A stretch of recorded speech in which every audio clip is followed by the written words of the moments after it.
बिस्मिल्लाहिर्रहमानिर्रहीम। अस्सलाम वालेकुम डियर स्टूडेंट्स, क्या आपको मेरी आवाज़ क्लियरली आ रही है?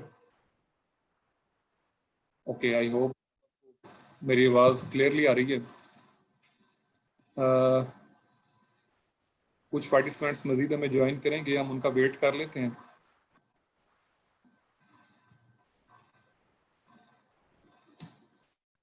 मीनवाइल मैं आपसे ये रिक्वेस्ट करूँगा कि आप थोड़ा सा जो इसका एक डेकोरम है मेंटेन कीजिएगा, ख़ास तौर पे क्लासरूम के अंदर।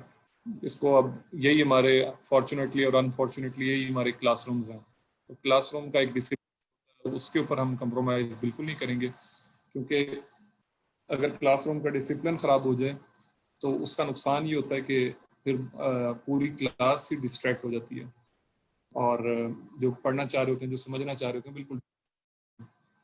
अगर आप अपने आप को म्यूट रखें, वैसे मैंने कर लिया, अब आप खुद को अनम्यूट नहीं कर सकते। आपके पास एक ऑप्शन आ रही होगी रेज हैंड की। अगर आपके पास कोई कोई क्वेश्चन है आपका, तो या तो आप उसको क्वेश्चन आंसर सेशन 5-10 मिनट का उसके लिए उठा रखें, या मीन वाइल अगर आप दरमियान में इंटरप्ट करना चाह रहे हैं तो आप रेज हैंड वाली जो ऑप्शन है वो यूज़ कर सकते हैं। इसमें नॉन वर्बल क्यूज़ की एक ऑप्शन होती है। नॉन वर्बल क्यूज़ आप अगर नीचे देखेंगे तो ऑप्शन में आ रहे हैं, उनको आप यूटिलाइज करके तो आप बता सकते हैं कि तेज़ चलें, स्लो चलें, go faster, go slow, no. मैं अगर कोई आपसे क्वेश्चन करता हूँ तो आप उसको यस नो उसमें आंसर करना चाहें तो वो क्यों मौजूद है। अगर आप मुझे थोड़ा सा तेज करना चाहते हैं कि जी तेज तेज पढ़ाएं, तो वो गो फास्टर की ऑप्शन है, गो स्लोअर की ऑप्शन है।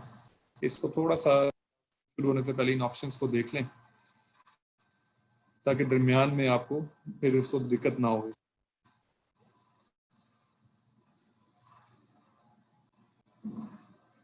जी, आप अपने ये ऑप्शंस को चेक कर लें। ये आपके काफ़ी सारे जो ऑप्शंस हैं ये आपके एंड पे हैं, जो कि यहाँ पे मेरी स्क्रीन पे शो हो जाएंगे, जिससे मैं समझ जाऊंगा कि आप अब क्लास से बोर हो रहे हैं, तेज करना चाह रहे हैं, स्लो करना चाह रहे हैं, ये आपको समझ नहीं आ रही, या कोई पॉइंट ऐसा है जिसको रिपीट करने की ज़रूरत है।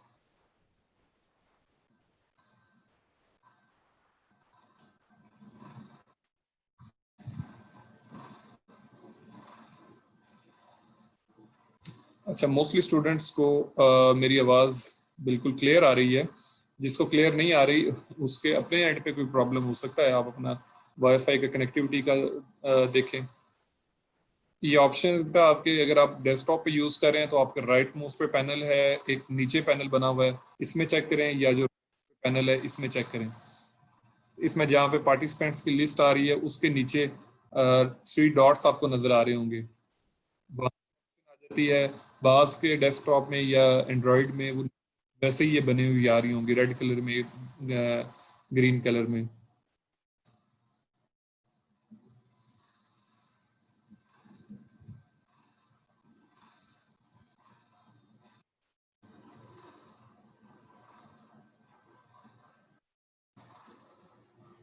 राइट।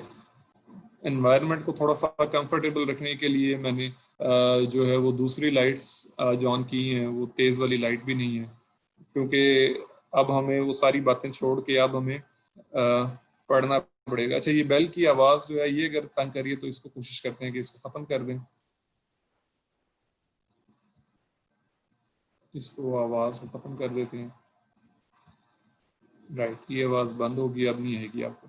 तो एनवायरनमेंट को थोड़ा सा कंफर्टेबल रखने के लिए लो लाइट्स यूज़ की हैं। और आज आज का हमारा इंशाल्लाह टॉपिक होगा इंडिया के ऊपर। आपको पता है कि करंट अफेयर्स के अंदर एक सेक्शन हमने बनाया है ग्लोबल इश्यूज का, ठीक है। तो चूंकि ये एक ट्रायल सेशन है, तो उसमें हमने रेंडमली आज के लिए टॉपिक सेलेक्ट किया है। आज बेसिकली 2 लेक्चर्स होंगे। पहला लेक्चर मैं लूँगा और दूसरा लेक्चर उमर साहब लेंगे, ठीक है। और आप लोग ये इंशाल्लाह खुद एक्सपीरियंस करेंगे, ये आप मेरी कहने की बात नहीं है, इंशाल्लाह आप ऑब्जर्व करेंगे कि at the end of this session, आज के सेशन के एंड पे आप इंशाल्लाह एक वाज़ेह फ़र्क महसूस करेंगे। जो आपकी नॉलेज बेस पहले थी या जो आप इस सेशन के बाद उसमें डिफरेंस आएगा, इंशाल्लाह ताला आप उसको वाज़ेह फील करेंगे। एक ही सेशन में इंशाल्लाह आपको अंदाज़ा हो जाएगा कि हम पढ़ाने का जो हमारा तरीकाकार है वो क्या है, और वो आपके लिए फ्रूटफुल है या नहीं है, ये आप इंशाल्लाह इस सेशन के एंड पे डिसाइड करने के काबिल हो जाएंगे आज ही। अच्छा, रेगुलर क्लासेस हमारी मंडे से तो प्रॉपर सेशन है, ठीक है, लेकिन ये जो 3 दिन है ये ट्रायल सेशन इस वजह से है कि हमारे लिए तो खैर ट्रायल नहीं है, हमने तो उसको पढ़ाना है। ट्रायल इस वजह से है कि हमें स्टूडेंट्स का नहीं पता, ठीक है, ये नहीं पता कि आप में से कौन सीरियस है, कौन नॉन सीरियस है, कौन सिर्फ चेक करने के लिए आया है, कौन पढ़ेगा, ठीक है, कौन कितनी एफर्ट पुट करेगा। तो वो हमें मंडे से जब बाकायदा हमारी ये क्लास की शक्ल अख्तियार कर लेगी तो फिर हमें एक अंदाज़ा हो जाएगा कि हमारे साथ कौन से स्टूडेंट हैं, उनका बैकग्राउंड क्या है, कितने जो हैं वो न्यू हैं, फ्रेश हैं, कितने जो हैं पहले अटैम्प्ट दे चुके हुए हैं या तैयारी कर चुके हुए हैं। तो इस लिहाज से ये पर चुके अभी रेगुलर क्लासेस, ये नूरुल हुदा ने पूछा कि ये रेगुलर क्लासेस हैं, तो ये रेगुलर क्लासेस अभी मंडे से प्रॉपर शुरू होगी, लेकिन ये 3 दिन की क्लासेस से आपको इंशाल्लाह आइडिया हो जाएगा कि हमारा मेथड क्या है पढ़ाने का और हम किस तरीके से आपको साथ लेके चलेंगे। नहीं, वो तो बिल्कुल आपकी बात, मोहम्मद सुहेल ने लिखा है कि we are serious, yes you are all serious. तो ज़ाहिर है सीरियस हैं तो आपने लॉग इन किया और आप इस प्लेटफॉर्म को ज्वाइन किया आपने। मैं सिर्फ ये बात कह रहा हूँ कि हमारा एक्सपीरियंस है ना, बहुत सारे स्टूडेंट्स जो हैं वो उनका लेवल ऑफ कमिटमेंट वेरी करता है, तो फिर वो क्लास को भी खराब करते हैं। तो वो सारी, इसलिए आज थोड़ी सी रिस्ट्रिक्शंस भी आपके ऊपर लगाऊंगा। मैं अभी सेशन शुरू करने लगूँ तो मैं थोड़ा सा आपके अनम्यूट भी नहीं आपको करूंगा, अभी आपके दरमियान में क्वेश्चन भी नहीं लूंगा, ठीक है। तो रेगुलर क्लास के अंदर फिर थोड़ा सा ज्यादा इंटरेक्टिव भी हो जाता है, उसके अंदर हमें पता होता है कि स्टूडेंट जो है वो किस तरह से। राइट जी।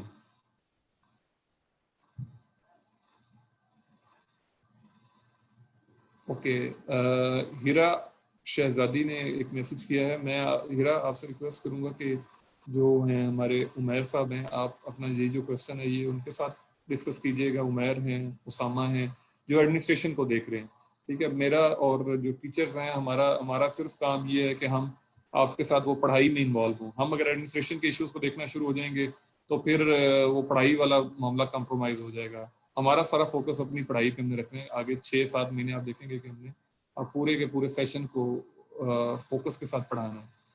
अच्छा, इन्होंने मुझे कहा है कि मैं अपने आप को इंट्रोड्यूस करवाऊं। मेरा नाम नईम नवाज है, मैं 46 कॉमन से बिलोंग करता हूं। करंटली मैं मिनिस्ट्री ऑफ डिफेंस में काम कर रहा हूं। वहाँ पे मैं पाकिस्तान आर्मी के कुछ इश्यूज को देख रहा हूँ, उनके कोऑर्डिनेशन के कुछ इश्यूज को देख रहा हूँ। और 2-3 डायरेक्टरेट हैं जिसके अंदर मिलिट्री कॉलेजेस हैं मेरे पास, आर्मी पब्लिक स्कूल्स हैं, फिर हमारे पास और काफ़ी सारे इंस्टीट्यूशंस हैं, कैडेट कॉलेजेस हैं, इस तरह के और काफ़ी सारे इंस्टीट्यूशन है, HRD है, CP है, GHQ के काफ़ी सारे इदारे जो हैं वो, उनको मैं सुपरवाइज कर रहा हूँ एक लिहाज से। और फर्स्ट अटेम्प्ट में मैंने ये CSS का एग्जाम क्लियर किया था 2017 में। 46 कॉमन में बिलोंग करता हूँ।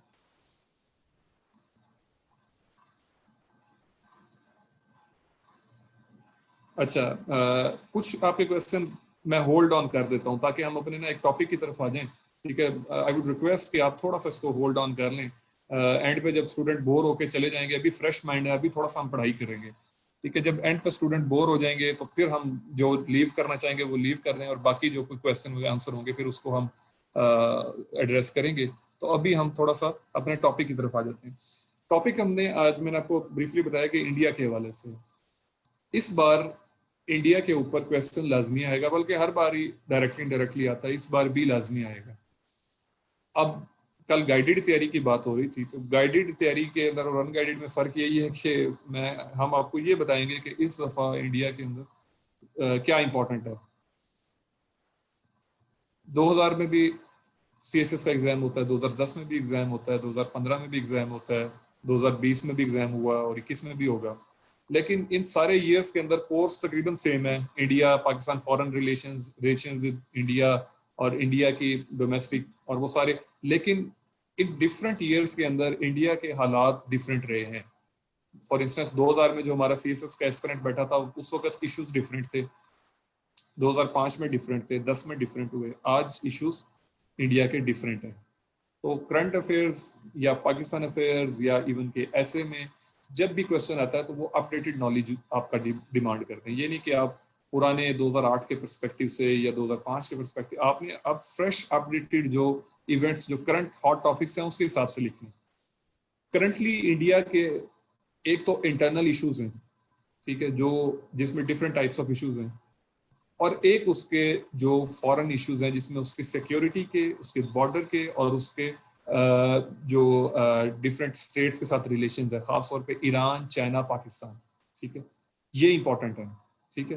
तो India's relations with Iran, China, Afghanistan, Pakistan और बॉर्डर रिलेटेड इश्यूज जिसमें कश्मीर भी किसी हद तक आ जाता है, ये इसको हम एक साइड पे रखते हैं, ठीक है।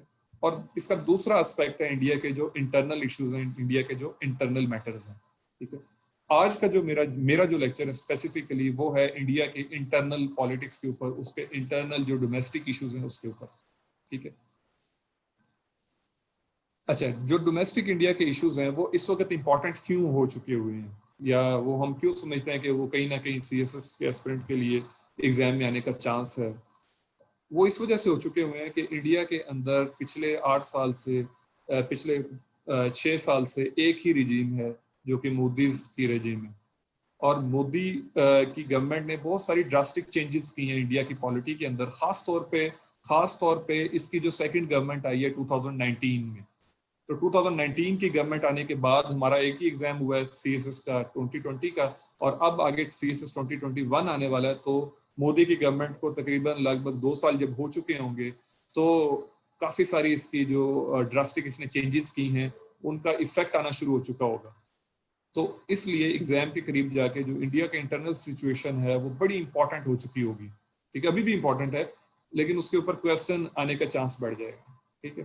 तो आज का एक मेरा जो लेक्चर है इसमें हम इंडिया की जो इंटरनल इश्यूज हैं, इंटरनल पॉलिटिक्स है, उसको समझने की कोशिश करते हैं from the angle of CSS aspirant, ठीक है। एक मैं आपसे रिक्वेस्ट करूंगा कि मेरे स्पेशली बाकी भी टीचर्स के जितने भी लेक्चर्स होंगे उनमें एक खास आपको डायमेंशन नजर आएगी, ठीक है। और मेरी कोशिश है कि जो डायमेंशन सीएसएस के लिहाज से इंपॉर्टेंट है, वाइटल है, वो ही डिस्कस की जाए, ठीक है, और अननेसेसरी डिटेल्स को डिस्कस ना किया जाए, ठीक है। फॉर इंस्टेंस आज मैं सिर्फ 4 या 5 बातें करूंगा, ठीक है, 4 या 5 हेडिंग्स होंगी जिसको मैं डिस्कस करूंगा। उन 4 या 5 हेडिंग्स से आपको अंदाजा हो जाएगा कि आपको एक पूरा ओवरआर्किंग एक व्यू मिल जाएगा उसका, इंडिया के इंटरनल पॉलिटिक्स का, प्लस आपको एक डिफरेंट पर्सपेक्टिव भी मिलेगा, ठीक है। और कंट्राडिक्टिव पर्सपेक्टिव्स जो होते हैं, जो कि हमें न्यूज़पेपर से, अखबारों से और जो टीवी पे जो थर्ड क्लास के एंकर्स हैं उनसे नहीं आ रहे, यानी हम उनको खुद जनरेट कर रहे हैं, जो ओरिजिनल और जेन्युइन पर्सपेक्टिव है, ठीक है, वो रिक्वायर्ड होता है सीएसएस के अंदर, ठीक है। आप सारा दिन भी टीवी देखें ना, टेलीविजन देखें, तो आप कभी भी सीएसएस के एक अच्छे कैंडिडेट नहीं बन सकते, ठीक है। लेकिन उसके बरक्स अगर आप आराम से बैठ के एक टॉपिक को तरीके से पढ़ें और उसके ऊपर अपने अपने दिमाग के अंदर उस चीजों को इंटरलिंक करें, ठीक है, तो यू आर ऑल राइट, ठीक है। सारे क्वेश्चंस ऑलमोस्ट अब ये ट्रेंड बन गया है कि उसके अंदर या तो क्रिटिकली एनालाइज करने का कहा जाता है, या एल्यूसिडेट करने का कहा जाता है, ठीक है, या उसको इलेबोरेट करने का कहा जाता है, ठीक है। अब कहीं भी डिस्क्राइब करने का नहीं कहा जाता, ठीक है। कहीं भी ये नहीं कहा जाता कि इसको आप इसकी डिटेल दे दें, हमें स्टोरी बता दें, हमें पूरी स्टोरी कैसे कैसे हुआ भाई, इंडिया मोदी हुकूमत में आया तो उसने क्या क्या किया। ये सवाल कभी भी आपको सीएसएस में नजर नहीं आएगा, ठीक है।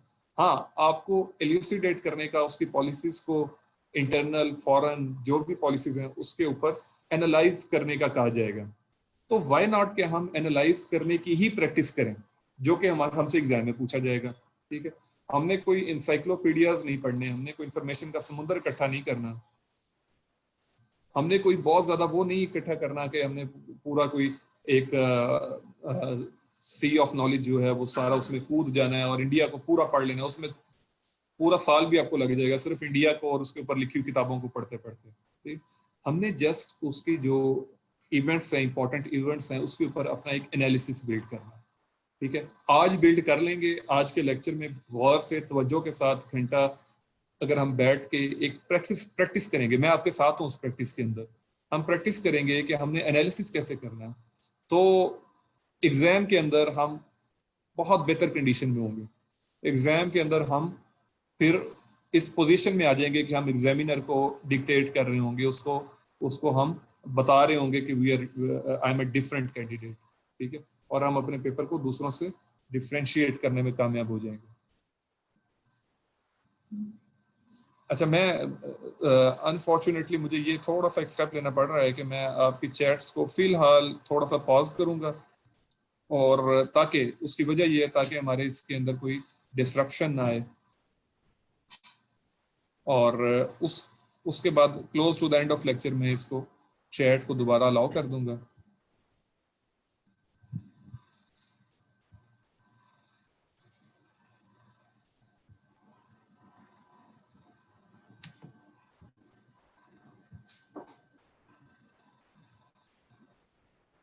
जी, आई थिंक उमैर आपके पास है, तो उमैर जरा इसको, अगर आप या उसामा है तो आप इसको काइंडली जरा थोड़ा सा चैट को ऑफ कर दें थोड़ी देर के लिए, हम एक आध घंटा अभी पढ़ाई की तरफ जाते हैं। अभी मैं स्क्रीन पे आपको शो करने लगा हूँ आपको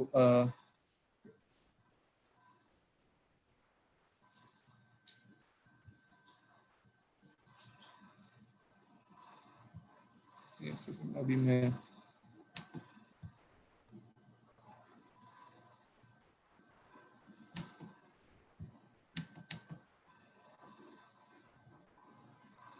जस्ट अ मिनट, अगर आप वेट करें। मैं एक वर्ड की फाइल है उसमें, जिसमें एक मैंने सिर्फ 2 पेज हैं आज हमारे पास, सिर्फ वो 2 पेज के ऊपर ही हमारा सारी डिस्कशन होगी।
अच्छा, सॉरी, दरमियान में थोड़ी सी इंटरप्शन आ गई थी।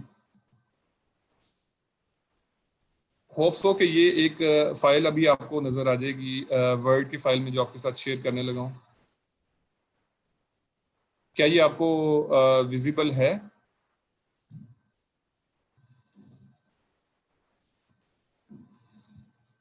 राइट जी।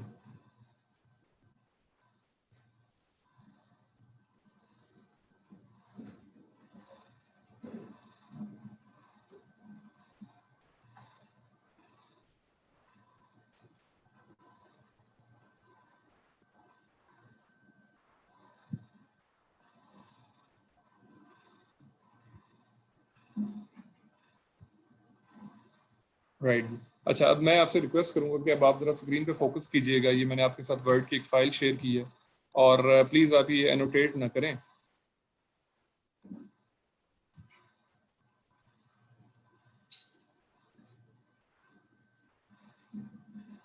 देखिए, आप सारे पढ़े लिखे लोग हैं, लेकिन बाज और बचगाना हरकत करते हैं। खैर, कोई इशू नहीं है, चूंकि हमारे साथ कुछ तो भी प्रोबेबली ऐसे लोग हैं जो शायद नाइब हैं या भी इस तरह हैं, तो वो अभी किसी ने इसके ऊपर जूम एक नया सॉफ्टवेयर है, तो आपने किसी ने इसके ऊपर वो यूज़ कर दिया, मार्कर से इसको किया। लेकिन एनी हाउ मैं इसको इरेज करने की कोशिश करता हूँ। अच्छा।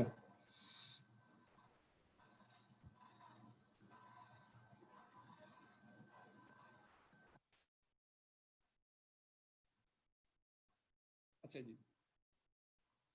और यहाँ पे जो मेरा पहला पॉइंट है, जो मेरा फर्स्ट पॉइंट है, that is democratic legitimacy of Indian government, कि डेमोक्रेटिकली इंडियन गवर्नमेंट कितनी लेजिटिमेट है।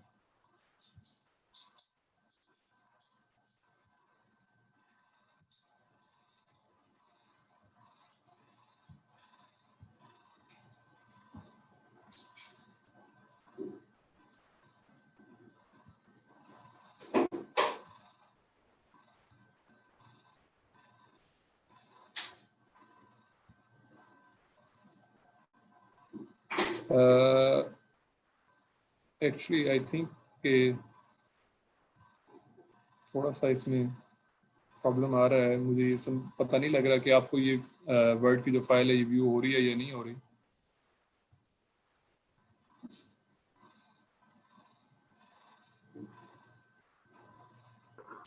सर शो हो रही है फाइल। ओके ठीक है, ये ना हो कि मैं पढ़ाता जाऊँ सारे पार्टिसिपेंट्स को कुछ हो ही ना। ओके जी, तो फर्स्ट हमारा जो पॉइंट है that is democratic legitimacy of the Indian government. आप ये देखेंगे कि क्या जो हमारी जो गवर्नमेंट है, इंडिया की जो गवर्नमेंट है, उसके अंदर कितने ज्यादा सारे इश्यूज आ रहे हैं, पॉलिटिकल रिफ्ट्स हैं, कितनी उस पर तनकीद हो रही है। ठीक है, सिर्फ इस पॉइंट पे फोकस करें कि क्या डेमोक्रेटिकली ये एक लेजिटिमेट गवर्नमेंट है या नहीं। ठीक है, इससे फर्क क्या पड़ेगा? अगर तो ये डेमोक्रेटिकली लेजिटिमेट गवर्नमेंट नहीं है तो फिर क्या होगा? फिर दुनिया के अंदर इसकी बात को डिफरेंट तरीके से देखा जाएगा। ग्लोबल पॉलिटिक्स के अंदर, दुनिया के साथ रिलेशंस के अंदर इसको एक अथॉरिटेरियन या एक डिक्टेटरशिप को के हवाले से देखा जाएगा। ठीक है, दूसरी चीज ये कि अगर ये डेमोक्रेटिक गवर्नमेंट है तो फिर इसका दुनिया का देखने का अंदाज डिफरेंट होगा। ठीक है, अच्छा, तो इसका इसका जवाब अगर मैं सादा सा बताऊं कि democratic legitimacy of Indian government क्या है, तो डेमोक्रेटिकली ये जो प्रेजेंट इंडिया की गवर्नमेंट है वो लेजिटिमेट है। ठीक है, चूंकि वो इलेक्शंस के नतीजे में वजूद में आई है और बाय एंड लार्ज इलेक्शंस भी फेयर एंड फ्री थे, तो ये एक लेजिटिमेट गवर्नमेंट है। ठीक है, इनफैक्ट इस पॉइंट पे आ जाएं तो 2014 और 2019 के इलेक्शंस दोनों by and large fair and free हुए और उनके अंदर उसके नतीजे में एक गवर्नमेंट वजूद में आई। लिहाजा ये गवर्नमेंट डेमोक्रेटिकली लेजिटिमेट है।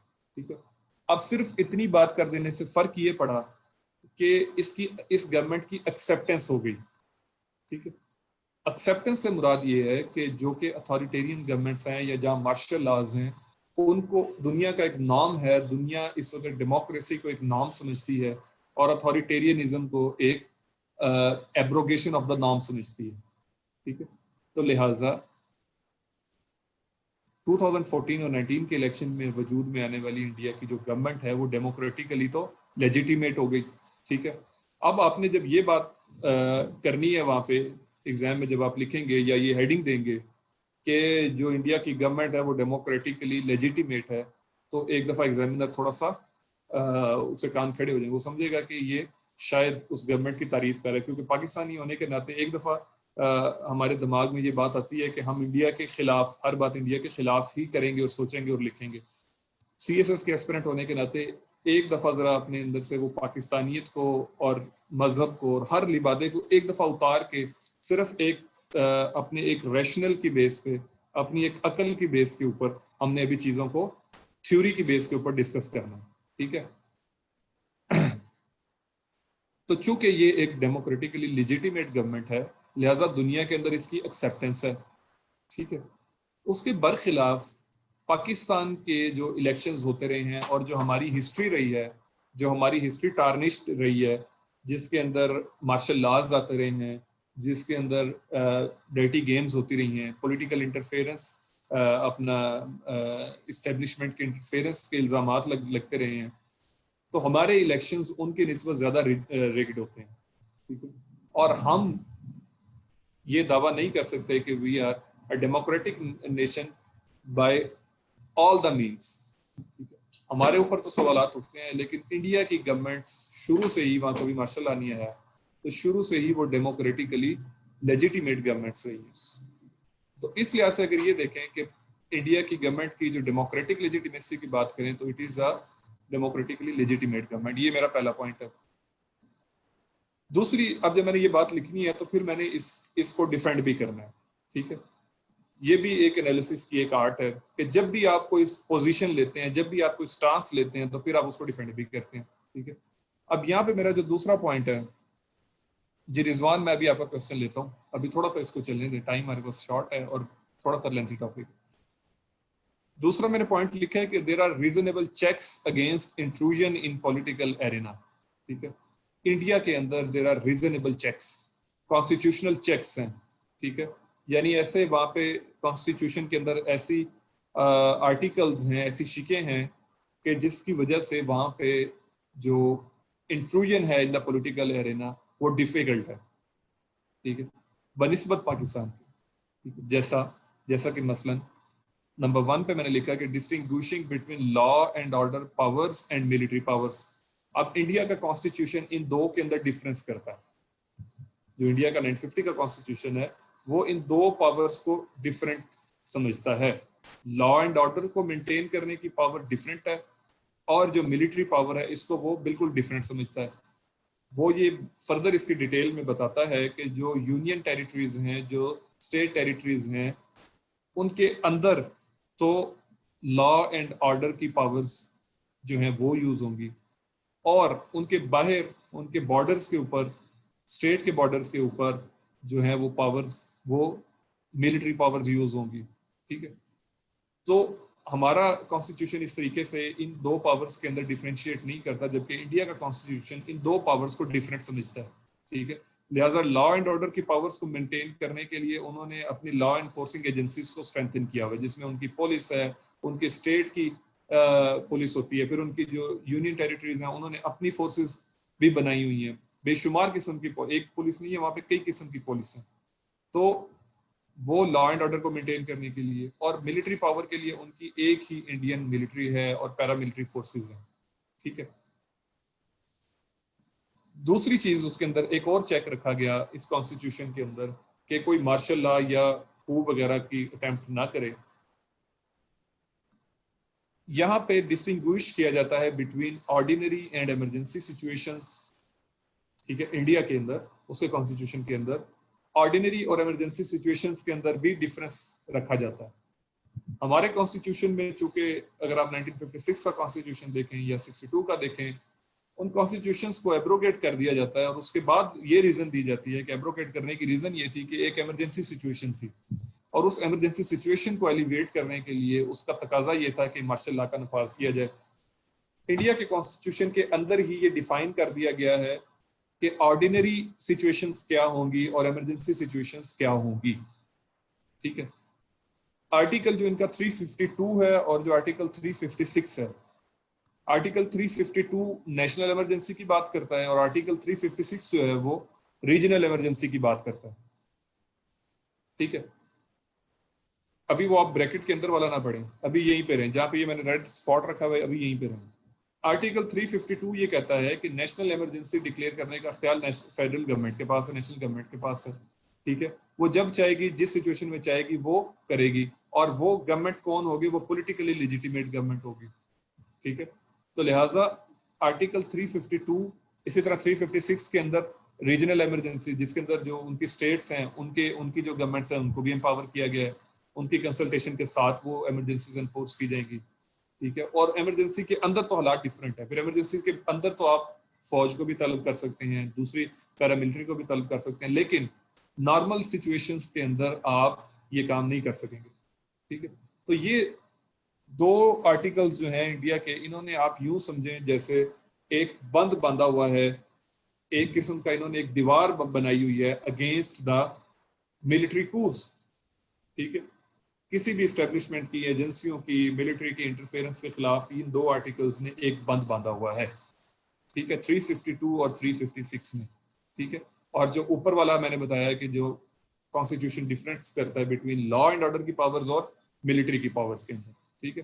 तो ये दो ऐसे फीचर हैं इंडिया के कॉन्स्टिट्यूशन के अंदर जो कि हमारे कॉन्स्टिट्यूशन के अंदर ये कॉन्सेप्ट नहीं है, और वो दोनों इंडिया की जो मिलिट्री कूज हैं उसके रास्ते में एक बंद बंधे हुए हैं।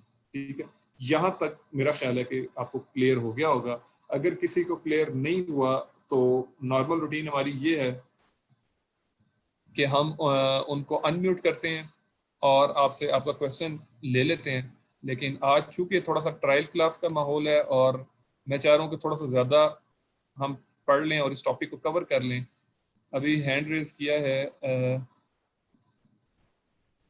हमारी एस्पिरेंट ने, फीमेल एस्पिरेंट ने हैंड रेज किया है, लेकिन अभी मैं इसको थोड़ा सा कंटिन्यू करता हूँ। अभी आपका क्वेश्चन आप अपने होल्ड ऑन और एंड पे क्वेश्चन ले लेंगे, ठीक है, वरना हमारा ज़्यादा टाइम उसमें होगा।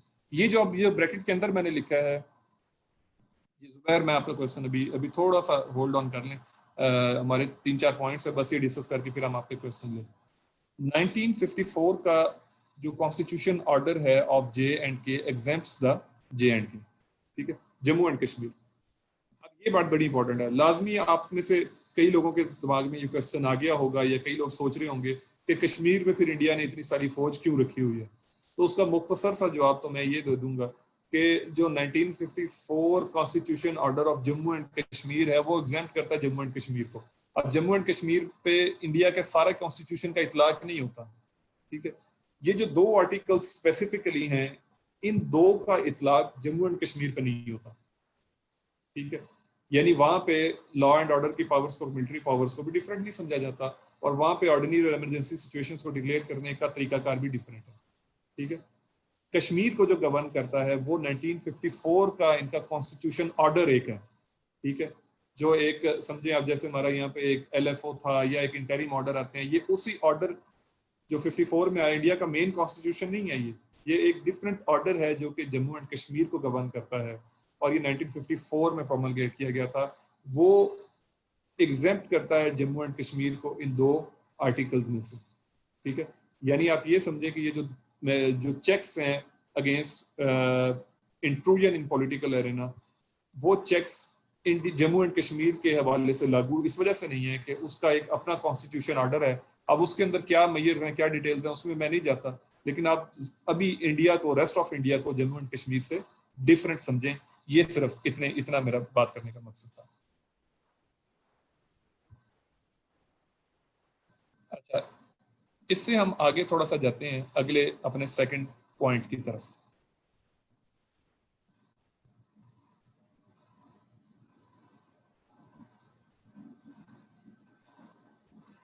अब यहाँ पे दूसरा मेरा point, there is a fascist tinge in Modi's regime. जो मोदी की रेजिम है इसमें एक फाशिस्ट टिंज है या एक फाशिस्ट ट्रेंड हमें नजर आता है। फाशिज्म एक पूरा कॉन्सेप्ट है, ठीक है, और उसके 3-4 उसके उसके उसके कैरेक्टर्स होते हैं फाशिज्म के, ठीक है। एक पॉलिटिकल थ्योरी है फाशिज्म, ठीक है, और इसके काफी सारे कैरेक्टरिस्टिक्स होते हैं। उनके एंगल से हम देखते हैं क्या मोदी ने जो काम किए हैं या जो इसके दौर में जो इवेंट्स हुए हैं, क्या वो सारे उसके ऊपर एक फाशिज्म का लेबल लगाया जा सकता है, ठीक है। तो जब मैं ये CSS के अंदर ये हेडिंग मैंने दे दी कि there is a fascist tinge in Modi's government या मोदीज रेजिम, तो ये हेडिंग देने के साथ ही अब मेरे ऊपर ये फर्ज हो गया कि मैं इसको डिफेंड भी करूं, ठीक है। देखिए ये मेरा एनालिसिस है, ये जो मैंने पहला पॉइंट लिखा ना कि डेमोक्रेटिकली ये एक साउंड गवर्नमेंट है, लेजिटिमेट गवर्नमेंट है, ये मेरा एनालिसिस है, ठीक है, ये मेरा तजजिया है, ठीक है। अच्छा, ये दूसरा भी ये मेरा एनालिसिस है कि इस गवर्नमेंट को डेमोक्रेटिक तो है लेकिन इसके अंदर एक फैशिस्ट टेंडेंसी है, ठीक है, ये भी मेरा एनालिसिस है। तो जब मैं ये एनालाइज करूं तो अब मैंने इसको डिफेंड भी करना है। ऊपर वाली बात को मैंने डिफेंड किया आपके सामने, कॉन्स्टिट्यूशन के हवाले से उसको डिफेंड किया, ठीक है। अब इस सेकंड बात को भी मैंने डिफेंड करना है, ठीक है। आपने भी ये अपनी आदत बना लेनी है कि जब भी एग्जाम में आपने कोई बात लिखनी है कि बात क्या लिखनी है और फिर उसको डिफेंड किस तरीके से करनी है, यही सारी गेम है, ठीक है, यही सारा CSS है और इसके अलावा कुछ भी नहीं है, ठीक है। अब ये जो मैंने बात की कि फाशिस्ट टेंडेंसीज हैं या फाशिस्ट ट्रेंड्स हैं इसके अंदर, मोदी की गवर्नमेंट के अंदर, इसके लिए मैं अब दलाइल देने लगा हूं। नंबर 1 पे मैंने, आप ये मेरे पॉइंटर की तरफ देखिएगा जो रेड कलर का आपकी स्क्रीन पे शो हो रहा है, टोटलिटेरियन एम्बिशंस। मैंने ये कह दिया कि इसके टोटलिटेरियन एम्बिशंस हैं, तो हम सबसे पहले टोटलिटेरियनिज्म की डेफिनेशन देख लेते हैं कि टोटलिटेरियनिज्म की डेफिनेशन क्या है, ठीक है, और फिर देखते हैं कि मोदी की गवर्नमेंट इसके ऊपर पूरा उतरती है या नहीं उतरती, ठीक है। Totalitarianism is a system of government that is centralized and dictatorial and requires complete subservience to the state, ठीक है। ये एक सिस्टम ऑफ गवर्नमेंट है जिसके अंदर एक सेंट्रलाइज्ड और डिक्टेटोरियल सिस्टम होता है, ठीक है। सेंट्रलाइज्ड का मतलब ये कि सेंट्रल गवर्नमेंट यानी जो मरकजी हुकूमत है वो बहुत ताकतवर हो चुकी होती है, ठीक है, और उसकी डिक्टेटोरियल टेंडेंसीज होती हैं, ठीक है, यानी उसके अंदर डिक्टेटरशिप का रंग भी होता है। And it requires complete subservience to the state, और वो स्टेट की कंप्लीट सबसर्वियंस, सबसर्वियंस का मतलब गुलामी या उसकी मतहती, तो वो कंप्लीट किस्म की उसकी सबसर्वियंस जारी होती है, ठीक है। ये होती है एक टोटलिटेरियन गवर्नमेंट, जो ऐसी गवर्नमेंट होती है, ठीक है। अब ये डिफरेंट है कि डिक्टेटर की गवर्नमेंट है, किसी डेमोक्रेट की गवर्नमेंट है, पॉलिटिशियन की है, जिसकी भी गवर्नमेंट है, अगर वो ये काम कर रही है तो वो एक टोटलिटेरियन गवर्नमेंट कहलाएगी, ठीक है। अगर वो ये काम नहीं कर रही तो वो टोटलिटेरियन नहीं कहलाएगी, चाहे वो डिक्टेटर की हो, चाहे वो डेमोक्रेटिक की हो, जहाँ की जिसकी मर्जी हो, ठीक है। अब मोदी की गवर्नमेंट के अंदर एक टेंडेंसी रही है कि ये हमेशा सेंटर को स्ट्रॉन्ग करके मोदी जो है वो अपने हाथ के अंदर ज्यादा से ज्यादा पावर्स को मुर्तकिज करने की कोशिश में रहा है, राइट फ्रॉम द बिगिनिंग, ठीक है। तो जब उसने ये करने की कोशिश की तो इसका मतलब ये है कि वो एक टोटलिटेरियन कॉन्सेप्ट अडॉप्ट कर चुका हुआ है, ठीक है। अब मुझे इसको अपना आर्ग्यूमेंट देके डिफेंड करना पड़ेगा। अब ये दूसरे पॉइंट की तरफ आ जाएं। अब आपने टोटलिटेरियनिज्म की डेफिनेशन को समझ लिया, अब आगे मैं ये बता रहा हूं कि मोदी इस डेफिनेशन पे कैसे पूरा उतरता है। उसमें आप उसके बेशुमार काम, आपके दिमाग में हो सकता है और भी चीजें, ठीक है, आप जो न्यूज़पेपर के साथ इन टच होंगे उनके दिमाग में काफी सारी चीजें आ गई होंगी कि मोदी ने कौन कौन से ऐसे स्टेप किए कि जो कि टोटलिटेरियनिज्म की डेफिनेशन पे पूरा उतरते हैं, ठीक। एक एग्जाम्पल के तौर पे मैंने उसमें से लिख दी कि जो 99th amendment in Indian constitution declared null by supreme court aim to create national judicial appointment commission, इसको समझे। इनकी गवर्नमेंट ने एक कोशिश की कि कॉन्स्टिट्यूशन के अंदर एक अमेंडमेंट की जाए, 99th अमेंडमेंट, ठीक है। 19 हमारे तो अमेंडमेंट्स कम हुई हैं, इनके इनके 100 से ज्यादा अमेंडमेंट्स हैं। तो 99th अमेंडमेंट जो थी उसके अंदर इन्होंने ये कोशिश की, बीजेपी ने ये प्रेजेंट की पार्लियामेंट के अंदर, इन्होंने ये कोशिश की कि सुप्रीम कोर्ट के जो जजेस हैं उनको अपॉइंट करने का अख्तियार किसी तरीके से हमारे पास आ जाए। तो आप ये देखें, ये मॉडर्न पॉलिटिकल साइंस के जो स्टूडेंट्स हैं वो ये बात समझते हैं कि एग्जेक्टिव अलग है, जुडिशरी अलग है, पार्लियामेंट अलग है। कोई भी जो दूसरे के ऊपर एनक्रोच करना चाहेगा वो उसके खिलाफ होगा, पॉलिटिकल साइंस की थ्योरी के खिलाफ होगा, डेमोक्रेटिक नॉर्म्स के अगेंस्ट होगा, ठीक है। मोदी की गवर्नमेंट ने एग्जेक्टिव के पास अख्तियार लेना चाहा कि वो सुप्रीम कोर्ट के जजेस को अपॉइंट करे 99th अमेंडमेंट के जरिए, ठीक है।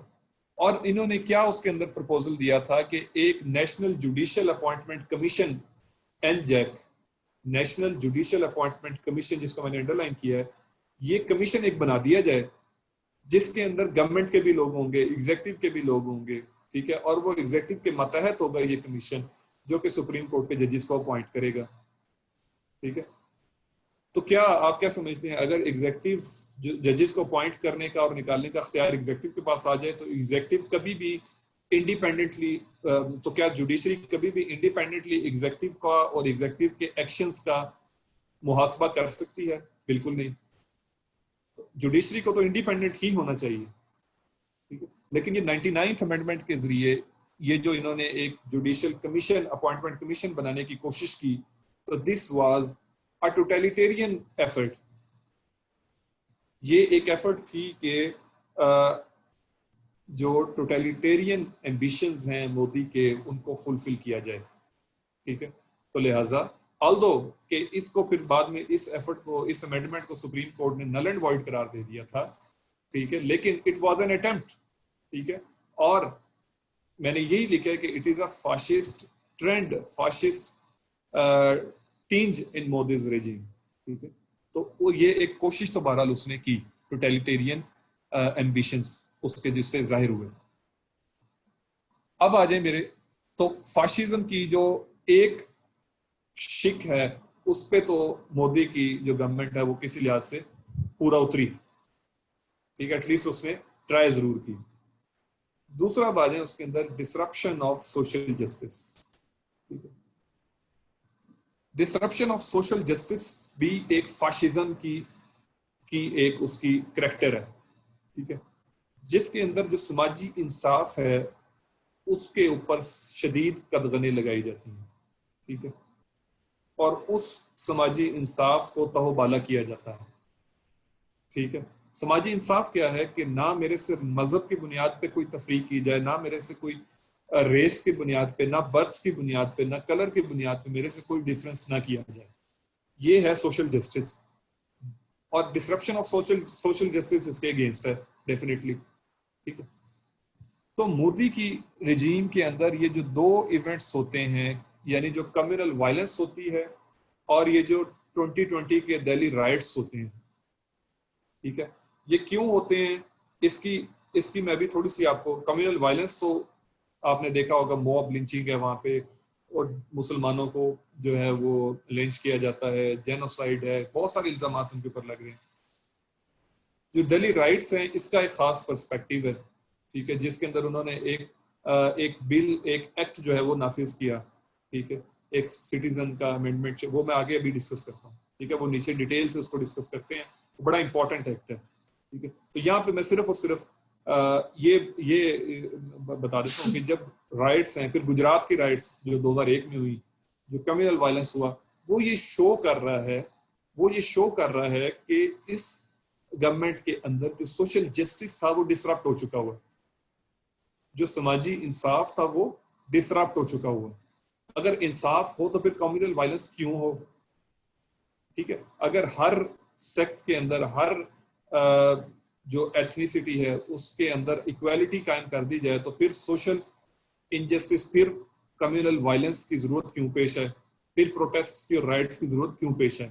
ठीक है, तो disruption of the social justice जो है ये एक फाशिज्म की निशानी है, एक फाशिस्ट गवर्नमेंट की एक निशानी है, और मोदी की गवर्नमेंट उस पर पूरा उतरती है। अभी आगे मैं थोड़ा सा वो अगर एक्ट्स आपको बताऊंगा, थोड़ा सा अगर आप वेट कर लें तो वो एक्ट्स से फिर आपको ये क्लियर हो जाएगा कि क्यों ये डिसरप्शन ऑफ सोशल जस्टिस क्यों हुआ, और मोदी की गवर्नमेंट के ऊपर हम क्यों इल्जाम लगा रहे हैं। ऊपर ये जो मैं बात कर रहा हूँ कि fascist tinge in Modi's regime, तो मैं मोदी के ऊपर ये इल्जाम बहसीयत एक सीएसएस के एस्पिरेंट के, मैं जब वहां पे पेपर में ये मोदी की गवर्नमेंट पे एक बहुत बड़ा इल्जाम लगा रहा हूँ, तो मैं क्यों लगा रहा हूँ, ठीक है, और उसको डिफेंड मैं किस तरीके से कर रहा हूँ। फिर फाशिज्म का एक बड़ा इंपॉर्टेंट पॉइंट होता है नेशनलिज्म या सुपर नेशनलिज्म। फाशिज्म के अंदर एक नेशनलिस्ट टेंडेंसी पाई जाती है। नेशनलिज्म के अंदर किसी खास टाइप का नेशनलिज्म, ठीक है, उसको प्रमोट, फॉर इंस्टेंस जैसे जो हिटलर की फाशिस्ट रिजीम थी उसमें जर्नल नेशनलिज्म, जर्मन नेशनलिज्म, ठीक है, जो मुसोलिनी की फाशिज्म थी उसके अंदर इटालियन नेशनलिज्म, ठीक है, फिर आपके पास सर्बियन नेशनलिज्म है। ठीक है, तो डिफरेंट टाइप्स ऑफ नेशनलिज्म होते हैं। अब ये जो सुपर नेशनलिज्म है, इस ये होता क्या है बेसिकली, इसकी डेफिनेशन ये जो मैंने ब्रिटानिका से ली है, यहाँ पे पॉइंटर शो हो रही है आपको, एन एक्सट्रीम और फेनेटिकल लॉयल्टी और डिवोशन टू अ नेशन। यानी आपकी डिवोशन और टू अ नेशन तो होनी चाहिए, लेकिन अगर ये हद से बढ़ जाए तो फिर ये फाशिज्म की तरफ चली जाती है। एक्सट्रीम हो जाए, फेनेटिकल हो जाए, ठीक है, इस हद तक चली जाए कि वो दूसरे की आजादी के ऊपर इन्फ्रिंज करना शुरू हो जाए, तो फिर वो आपकी जो नेशनलिज्म के साथ डिवोशन है वो एक फाशिज्म में कन्वर्ट हो जाती है। ठीक है, देखिए ना, जर्मन होने में तो कोई बुराई नहीं, जर्मन नेशनल होने में भी कोई बुराई नहीं, जर्मनी के साथ पैट्रियट होने में भी कोई बुराई नहीं, जर्मनी के वफादारी में भी कोई बुराई नहीं।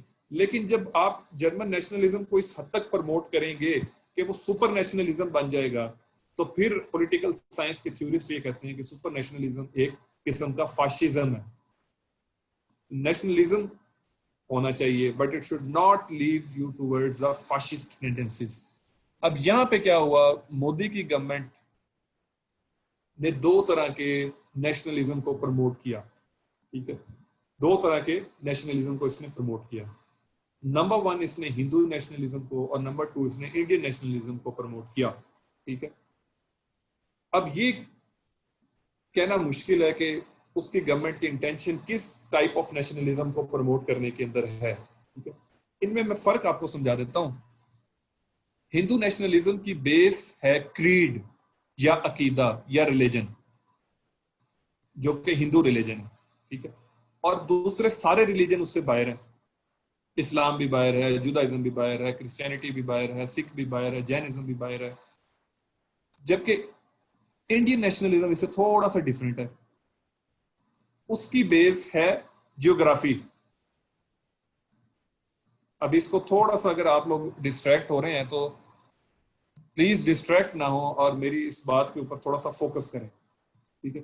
ये बहुत इंपॉर्टेंट बात है और आगे इसकी फिर डिटेल भी आएगी, लेकिन अभी ये अपना बुनियादी कॉन्सेप्ट क्लियर रखें।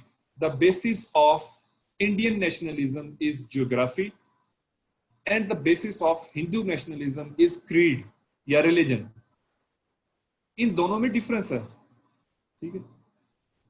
जियोग्राफी की बेस के ऊपर इंडियन नेशनलिज्म खड़ा होता है।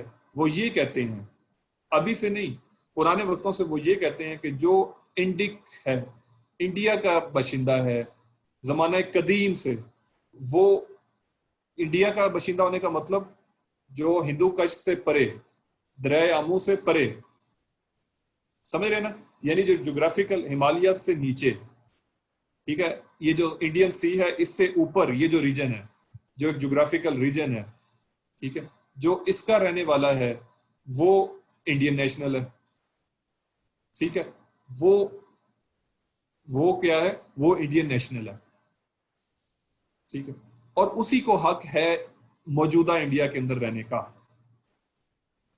ठीक है। ये है इंडियन नेशनलिज्म की बेस, ज्योग्राफी, हिमालय से नीचे, इन पहाड़ों से इधर, समुद्र से, इंडियन ओशन से ऊपर, geography is the base of Indian nationalism. अब आप इसमें गौर करें तो वो कहना ये चाह रहे हैं कि जो यहाँ का रहने वाला नहीं था, फॉर इंस्टेंस अगर मुस्लिम्स अरब से आए थे तो वो हकदार नहीं है कि वो इस जमीन के ऊपर अपना हक जतलाएं, इस खित्ते के ऊपर, ठीक है।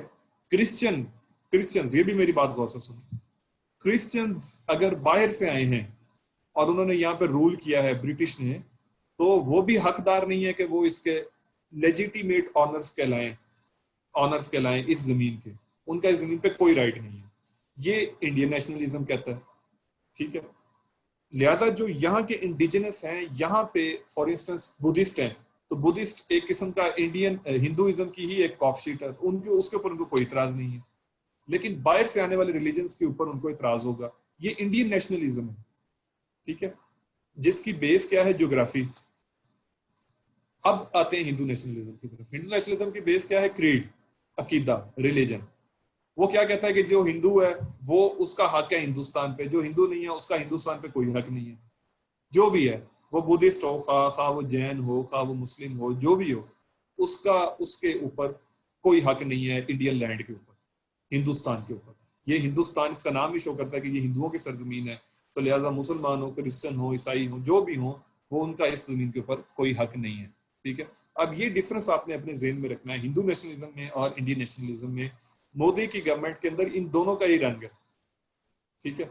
उसकी आगे कुछ आने वाली पॉलिसीज से हम अंदाजा एक लगा सकते हैं कि वो हिंदू नेशनलिज्म को प्रमोट कर रहा है। जैसे हिंदुत्व का एक नारा है, तो वो तो ठीक जो है वो हिंदू नेशनलिज्म को ही प्रमोट करता है, उसी रिलीजन की बेस के ऊपर लगाया जाने वाला नारा है, ठीक है।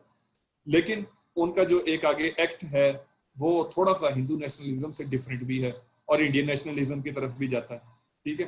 तो ये एक मिक्सचर है, लेकिन बाय एंड लार्ज हम ये कह सकते हैं कि नेशनलिज्म का रंग तो गालिब है ही है, ठीक है। चाहे वो हिंदू नेशनलिज्म हो, चाहे वो इंडियन नेशनलिज्म हो, वो कुछ ऐसा नेशनलिज्म है जो कि अब सुपर नेशनलिज्म की तरफ जा रहा है।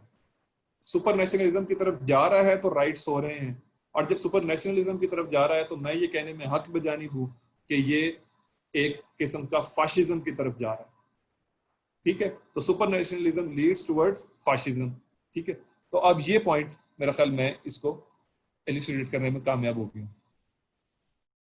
हाँ, फिर फाशिस्ट एक जो रिजीम होती है उसका एक और कैरेक्टर होता है पॉपुलिस्ट। अभी तक फाशिस्ट के हम 3 कैरेक्टर पढ़ चुके हैं, totalitarianism, disruption of social justice and super nationalism. ठीक है, अब इसका चौथा जो पॉइंट है उसके ऊपर मैं आ जाता हूँ।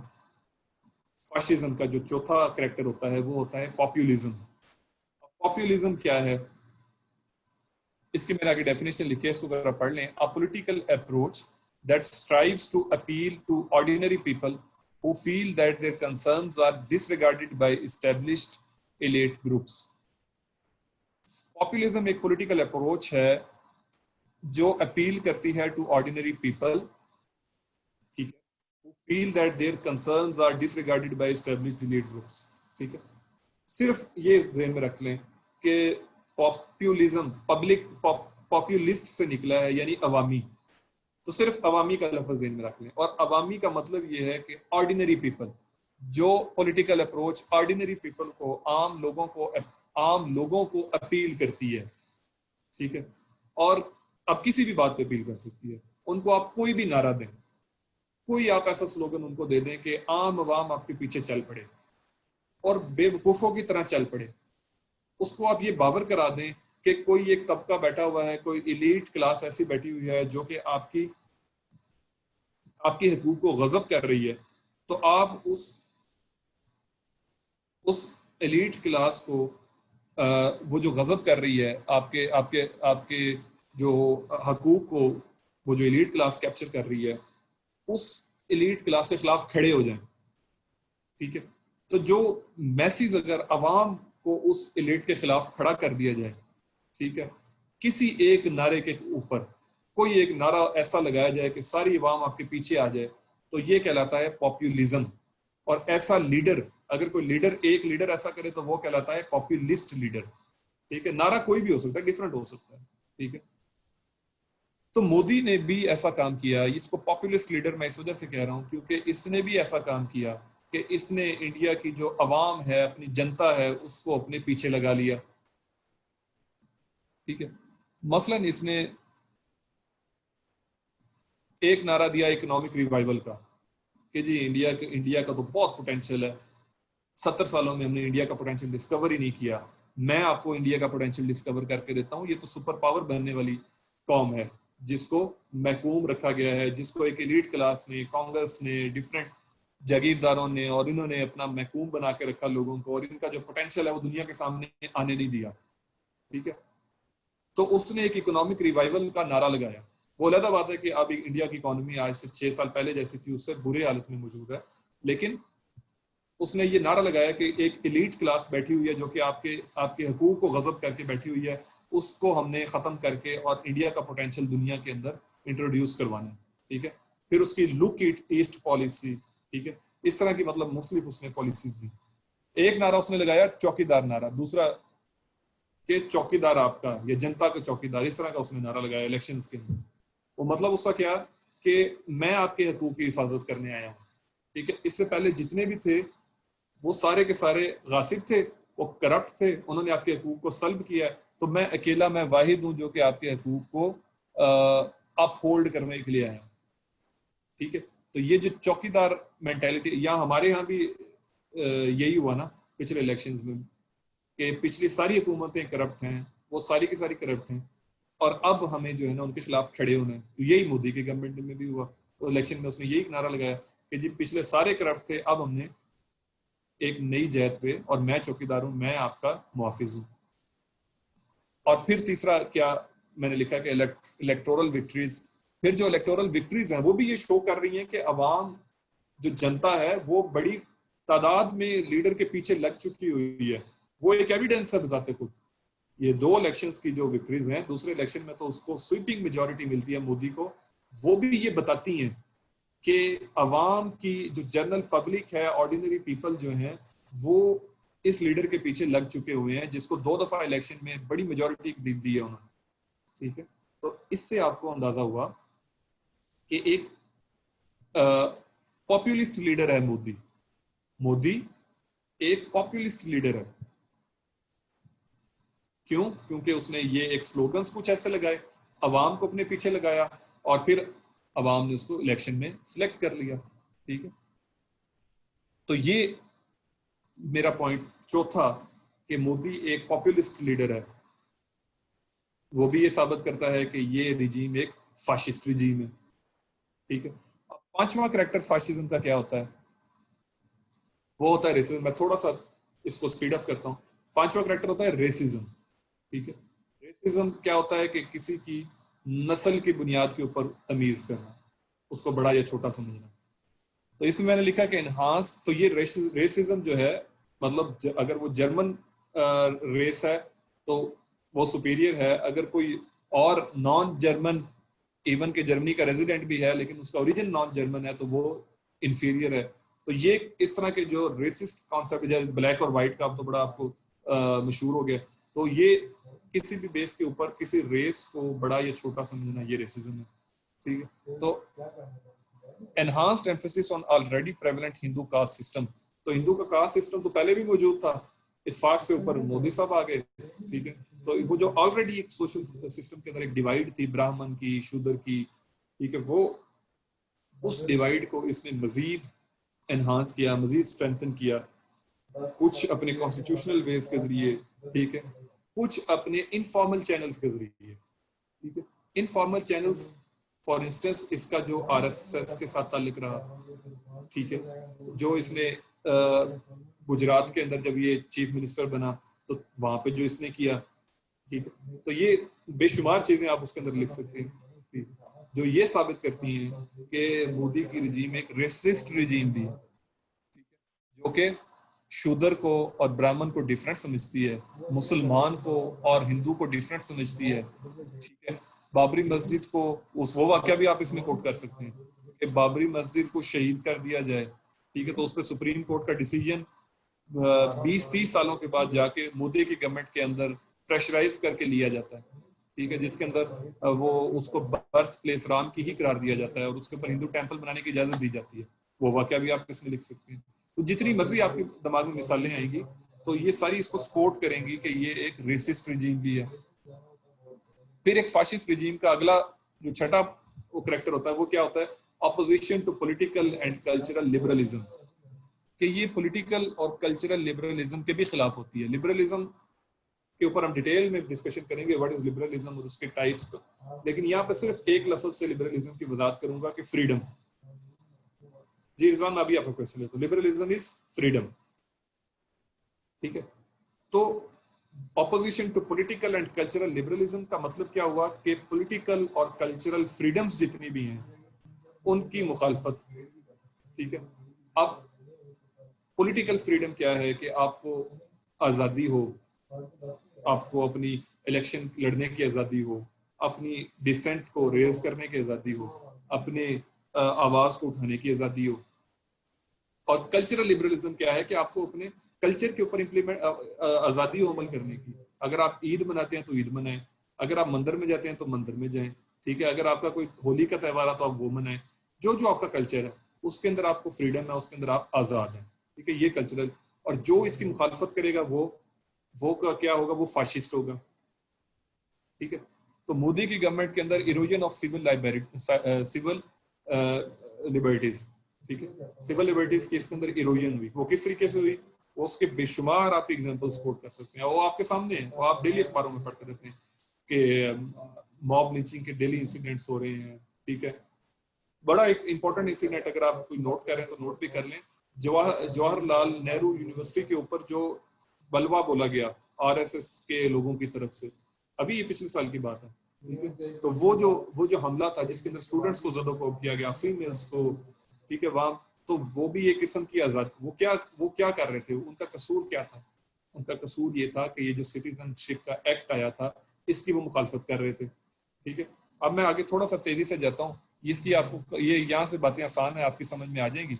मॉब लिंचिंग का मतलब यही है ना कि आपको डर है कि किसी टाइम पे गुंडे आएंगे और आके मुझे मारेंगे, तो लिहाजा मैं अपनी आवाज को दबा के रखूं। ठीक, तो ये 5-6 पॉइंट से, यानी racism, populism, super nationalism, disruption of social justice और टोटलिटेरियनिज्म, जो कि करेक्टर्स हैं फाशिज्म के, और जिनको हम साबित करेंगे कि ये मोदी की गवर्नमेंट के अंदर ये सारे अनासिर पाए जाते हैं, तो लिहाजा जहां से हमने एक बॉटम लाइन ड्रा कर ली, एक कंक्लूजन ड्रा कर लिया कि मोदी की regime is a fascist regime, या एटलीस्ट मैंने स्वीपिंग स्टेटमेंट फिर भी नहीं दी, फिर भी ये कहा कि there is a fascist tinge, एक रंग है उसके अंदर फाशिज्म का, मोदी की गवर्नमेंट के अंदर there is a fascist tinge in Modi's regime. Sweeping statements आप देने से परहेज करेंगे तो इस तरह की दरमियानी से स्टेटमेंट्स आप यूज करेंगे, लेकिन मतलब कन्वे हो रहा है। अच्छा, अगली तीसरा मेरा पॉइंट है कि इस वक्त इंडिया की जो डोमेस्टिक पॉलिटिक्स है उसके अंदर एक डाउनफॉल आ चुका हुआ है इंडियन सेक्युलर ट्रेडिशंस का। ठीक है, यहाँ पे मैं रुक के आपको थोड़ी सी वजाहत कर दूं कि मैं आज क्या पढ़ा रहा हूँ। कुछ लोगों ने लेट ज्वाइन किया है। मैं आपको इंडिया के जो डोमेस्टिक पॉलिटिक्स है उसकी एक तस्वीर बता रहा हूँ। ठीक है, उसको 4-5 पॉइंट्स के अंदर मैं बता रहा हूँ कि इंडिया की जो डोमेस्टिक पॉलिटिक्स है वो कैसी है, इस वक्त वो किस स्टेज के ऊपर खड़ी हुई है, क्योंकि इसके ऊपर आना ही आना है क्वेश्चन। CSS में आ जाए, PMS में आ जाए, इसमें क्वेश्चन जरूर आएगा। ठीक है, तो ये कंटेंट आपके पास होना चाहिए, और क्वेश्चन को आपने किस तरह फ्रेम करना है, वो क्वेश्चन आंसर आपको फ्रेम करना सिखा रहा हूँ बेसिकली।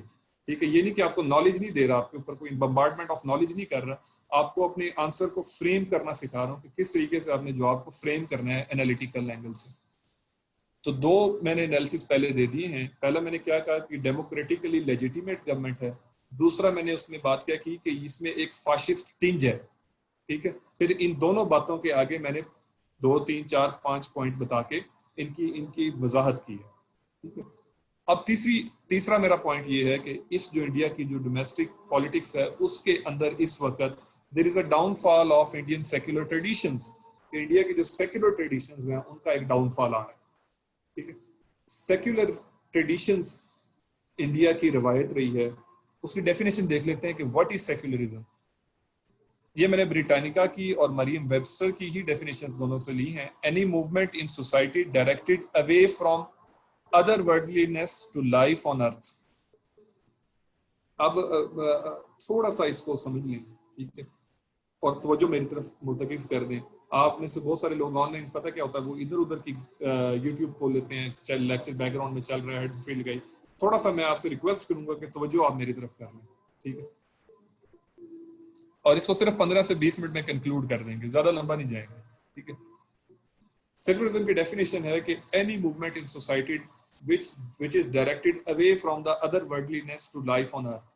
एक देखना लाइफ ऑन अर्थ है जिसके अंदर हम दुनिया के अमूर, दुनिया के कायदे कवानीन के तहत, दुनिया के नॉलेज के तहत, अपने कवानीन के तहत चला रहे हैं, ये है life on earth.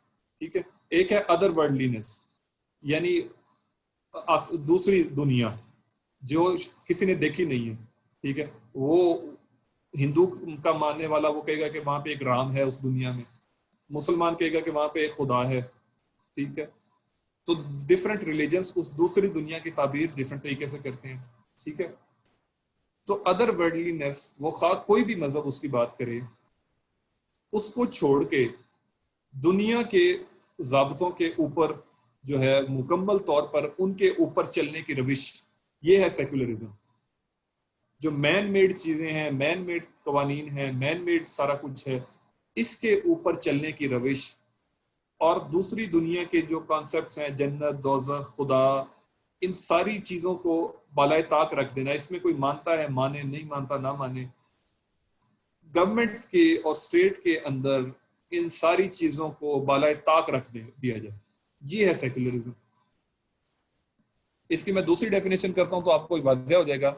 In difference to और रिजेक्शन और exclusion of religion and religious considerations, यानी मजहब का और मजहब से मुतालिक हर चीज का, रिलीजन का और रिलीजियस कंसिडरेशंस का एक्सक्लूड कर दिया जाना, सोसाइटी से, पॉलिटिक्स में से एक्सक्लूड कर दिया जाना, रिजेक्ट कर दिया जाना, या उससे एक इंडिफरेंस, इंडिफरेंस का मतलब क्या है कि फर्क ही नहीं पड़ता है या नहीं, तो उससे एक इंडिफरेंस अख्तियार कर लेना। ठीक है, क्या क्या बात हुई?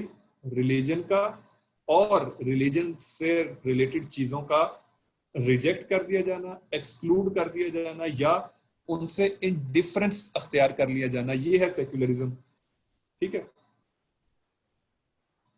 और सेक्युलरिज्म जो है ये नॉर्म है दुनिया का। ठीक है। हम बसीर मुसलमान इसमें बिलीव नहीं करते। हम ये समझते हैं कि इस्लाम एक मुकम्मल ज़ाब्ता हयात है जो हमें सियासत भी सिखाता है, हमें दस्तूर भी देता है, हमें सारा कुछ करना सिखाता है। लेकिन दुनिया का एक दस्तूर है, जो डेमोक्रेसीज हैं दुनिया की, वो सेक्युलर होने को नॉर्म समझती हैं और रिलीजियस टेंडेंसीज को एबनॉर्मल समझती हैं। जैसा पहली बात हुई थी कि वो फाशिज्म को एबनॉर्मल समझती हैं, डेमोक्रेसी को नॉर्मल समझती हैं, इसी तरह वो सेकुलरिज्म को नॉर्मल समझती हैं और रिलीजन को और उसकी इंटरफेरेंस को इन पॉलिटिक्स एबनॉर्मल समझती हैं। ठीक है। तो अब हम ये देखते हैं जी। अरेज हाशिम, मैं आपकी थोड़ा सा मुझे अलाउ करें, मैं इसको लेक्चर को थोड़ा सा फिनिश कंक्लूड करूं, फिर आपके क्वेश्चन की तरफ आता हूं। और जिसने क्वेश्चन कर रहे हैं उसको मैं पहले ही बता दूं, अगर आपके पास हैंड फ्री है उसको देख लें, नहीं तो आप अपने मोबाइल का स्पीकर चेक कर। टाइम हमारे पास शॉर्ट सा होगा तो आप बोल के क्वेश्चन करेंगे। ठीक है।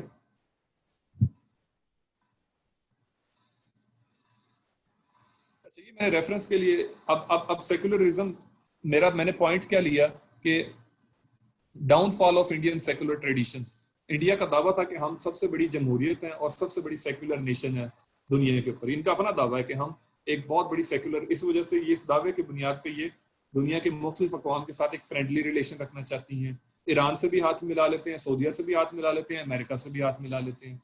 ठीक है। रशिया से भी मिला लेते हैं, बरतानिया से भी मिला लेते हैं, क्योंकि ये कहते हैं कि हमारा तो कोई रिलीजन ही नहीं है, कोई क्रिश्चियन हो, ईसाई हो, मुसलमान हो, हमें क्या फर्क पड़ता है। ठीक है। लेकिन अब मैं ये कह रहा हूं कि नहीं, आपका रिलीजन है, और आपका रिलीजन क्या है? हिंदुइज्म। ठीक है। आप उसमें बिलीव करते हैं। आपकी जो सेक्युलर ट्रेडिशंस अगर थी भी तो वो अब आप उसको तर्क करते जा रहे हैं। ठीक है। ये मेरा पॉइंट है। ठीक है। इस पॉइंट को मैं अब इलेबोरेट कैसे करता हूं। 1997 के अंदर ये सुनील खिलनानी ने बुक लिखी, आइडिया ऑफ इंडिया। उसने उसमें लिखा कि broadly inclusive country rights based upon the place of birth rather ethnicity और रिलीजन। उसने कहा कि India is a broadly inclusive country. Inclusive का मतलब है कि ये हर तरह के तबके को अपने अंदर शामिल कर लेती है बगैर मजहब की तफरीक के। तो it is a broadly inclusive country and the rights are based upon the place of birth rather ethnicity or religion। और जो यहाँ पे पैदा हो गया, जो इस धरती पे पैदा हो गया, उसके राइट्स को ये सिक्योर कर लेती है, एथनिसिटी और रिलीजन को खातिर में नहीं लाती। ठीक है। तो इसने जो ये बात कही, ये मैंने इसकी बुक से इसी वजह से उठाया, सिर्फ इसने ये जो बात कही कि हम एथनिसिटी को और रिलीजन को खातिर में नहीं लाते और हम इंक्लूसिव कंट्री हैं। ठीक है। तो इसका मतलब ये था कि ये बता रहा था कि इंडिया एक सेक्युलर एस्टेब्लिश कर रहा है कि इंडिया एक सेक्युलर नेशन है। लेकिन मैंने ये साबित करना है, ये लिखना सिर्फ इस वजह से है कि आपको पता लग जाए कि उनका अपना स्टांस क्या है।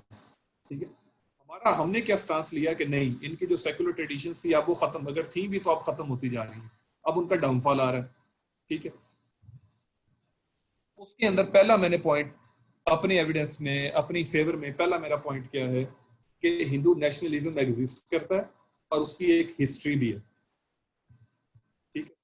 उस हिस्ट्री को मैं जब ट्रेस करूंगा तो इनको पता लग जाएगा कि जी हाँ, हमारे अंदर एक जो समझे एक जरासीम था, ये हमारे अंदर मौजूद रहा।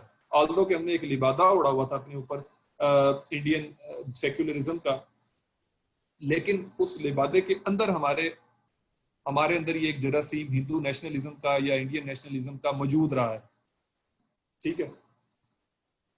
प्री इंडिपेंडेंस में अगर आप देखें तो प्री इंडिपेंडेंस पाकिस्तान के आजाद होने से पहले भी इनके अंदर एक हिंदू नेशनलिज्म का एक था। शायद आपको मशहूर है वो शुद्धि और संगठन की जो तहरीकें हैं, कि क्या वो हिंदुइज्म को प्रमोट करने की तरीके नहीं थी? बिल्कुल हिंदुइज्म को प्रमोट करने की तरीके थी, उनका जिक्र करें। अगली बात, जो बाबरी मस्जिद 1528 के अंदर बाबर ने बनाई थी, उसको आप 1992 में आके तबाह करते हैं और ये कहते हैं कि ये राम की बर्थ प्लेस थी, इसके ऊपर तो मंदिर होना चाहिए। यानी आपको 350 साल तो ख्याल ना आया, 350 साल तो ख्याल ना आया आपको, ठीक है, लेकिन आपको 1992 में आके ख्याल आ गया। इसका मतलब ये है कि 350 साल आपके अंदर एक नेशनलिज्म की एक एक एक लॉ जल रही थी, एक नेशनलिज्म की लॉ जल रही थी, सिर्फ और सिर्फ आपने उसको सप्रेस किया हुआ था, ठीक है। और जब यहाँ से बरतानिया चला गया, आप आज़ाद हो गए, ठीक है, आपने अपना कॉन्स्टिट्यूशन बना लिया, आपने अपनी हुकूमत इस्टेब्लिश कर ली, तो आपने वही जरासीम आपके अंदर से निकल कर आया और आपने उस मस्जिद को शहीद कर दिया, ठीक है। और फिर बीजेपी की गवर्नमेंट के अंदर तो वो खुल के सामने आ गया जब सुप्रीम कोर्ट ने डिसीजन दे दिया उसको, उसके ऊपर कि ये राम की ही बर्थ प्लेस और इसके ऊपर एक टेंपल ही बनना चाहिए, ठीक है। तो हाउ कैन यू डिनाई कि आप सेक्युलर हैं? अगर आप सेक्युलर थे तो आप why couldn't you tolerate that Babri मस्जिद, ठीक है। फिर आरएसएस, अब ये मैं सिर्फ आपको पॉइंट दे रहा हूँ, डिटेल किसी चीज की भी नहीं बता रहा। आरएसएस का वजूद ही, यानी राष्ट्रीय सवाया मैसक संघ, जो भी इसका नाम है, आरएसएस के नाम से ये मशहूर है, ये 100 साल से ज्यादा इस ऑर्गेनाइजेशन को हो गए हैं, इसके 100 ईयर्स की हिस्ट्री है, इस पे किताबें लिखी जा चुकी हैं। तो इस ऑर्गेनाइजेशन का वजूद ही क्या है, इंडियन नेशनलिज्म को, हिंदू नेशनलिज्म का सबूत देता है। एक सेकंड का सर मुझे बता,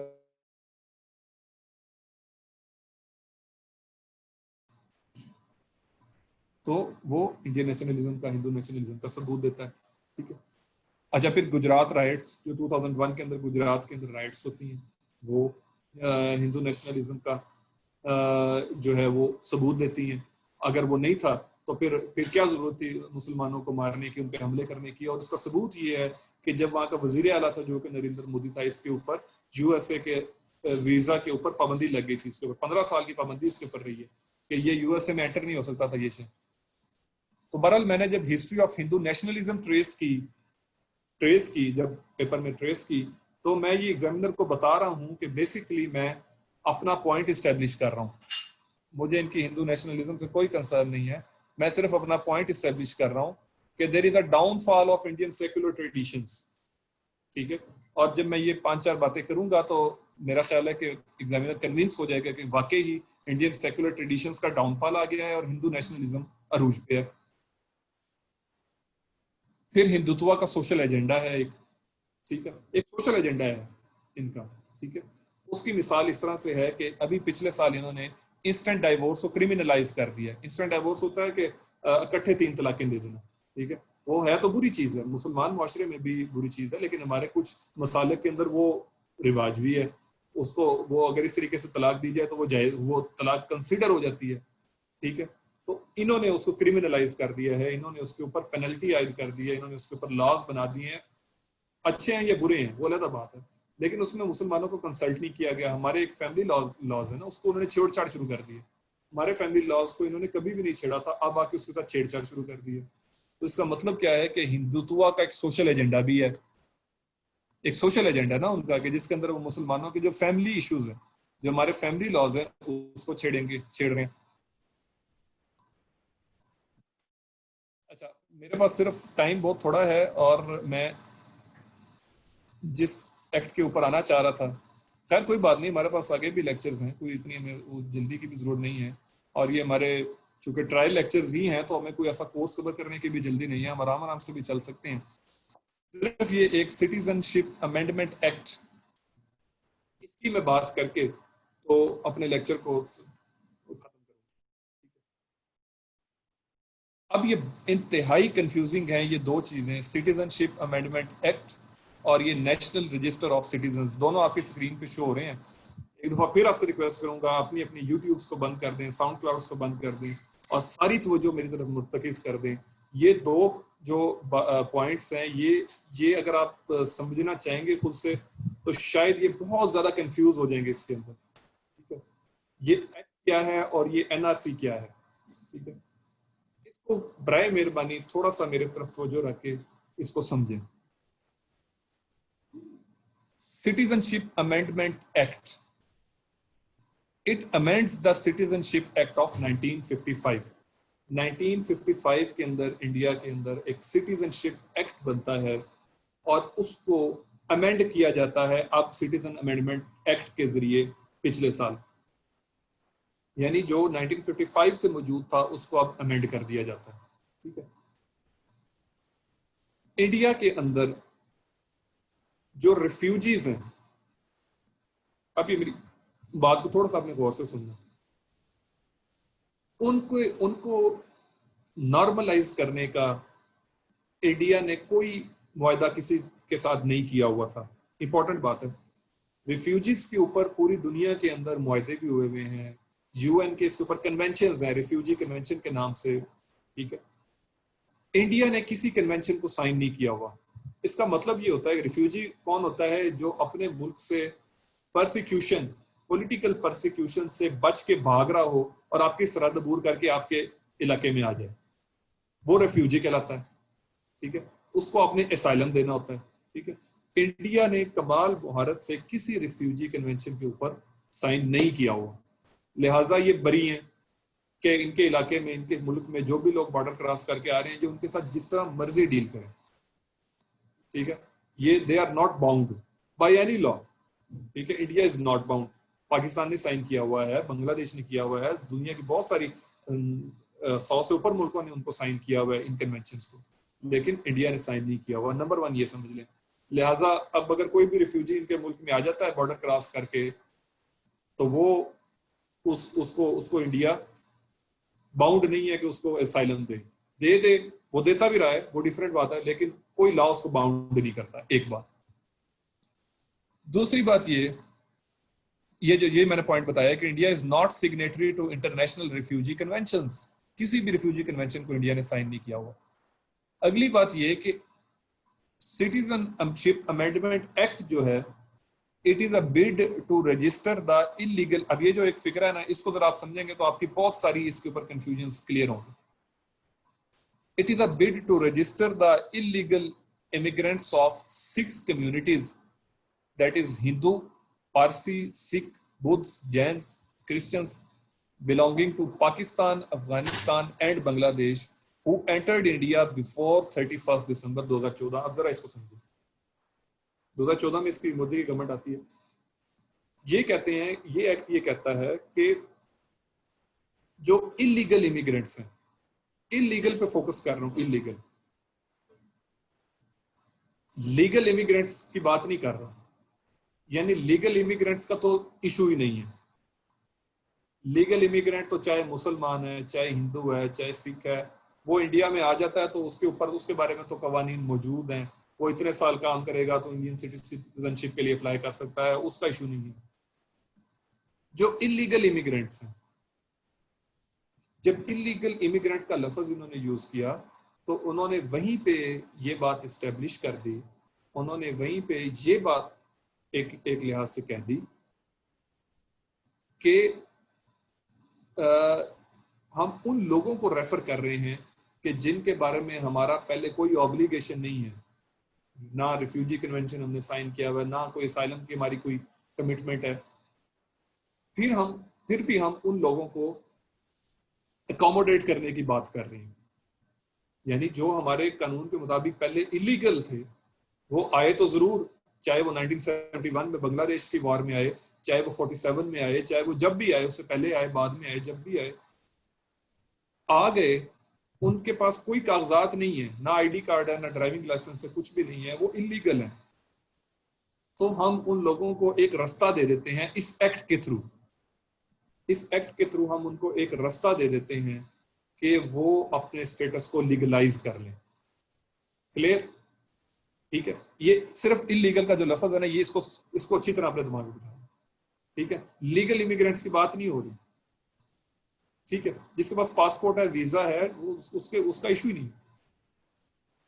जो इलीगली वहां पे आके रह रहा है, उसके पास कोई डॉक्यूमेंट्स नहीं है, उसको भी एक रास्ता दे दिया कि अगर वो 2014 से पहले यहाँ पे था तो वो सिटीजनशिप एक्ट के जरिए से अब वो इंडियन सिटीजनशिप के लिए एलिजिबल हो सकता है, लेकिन शराइत है, कुछ शराइत है।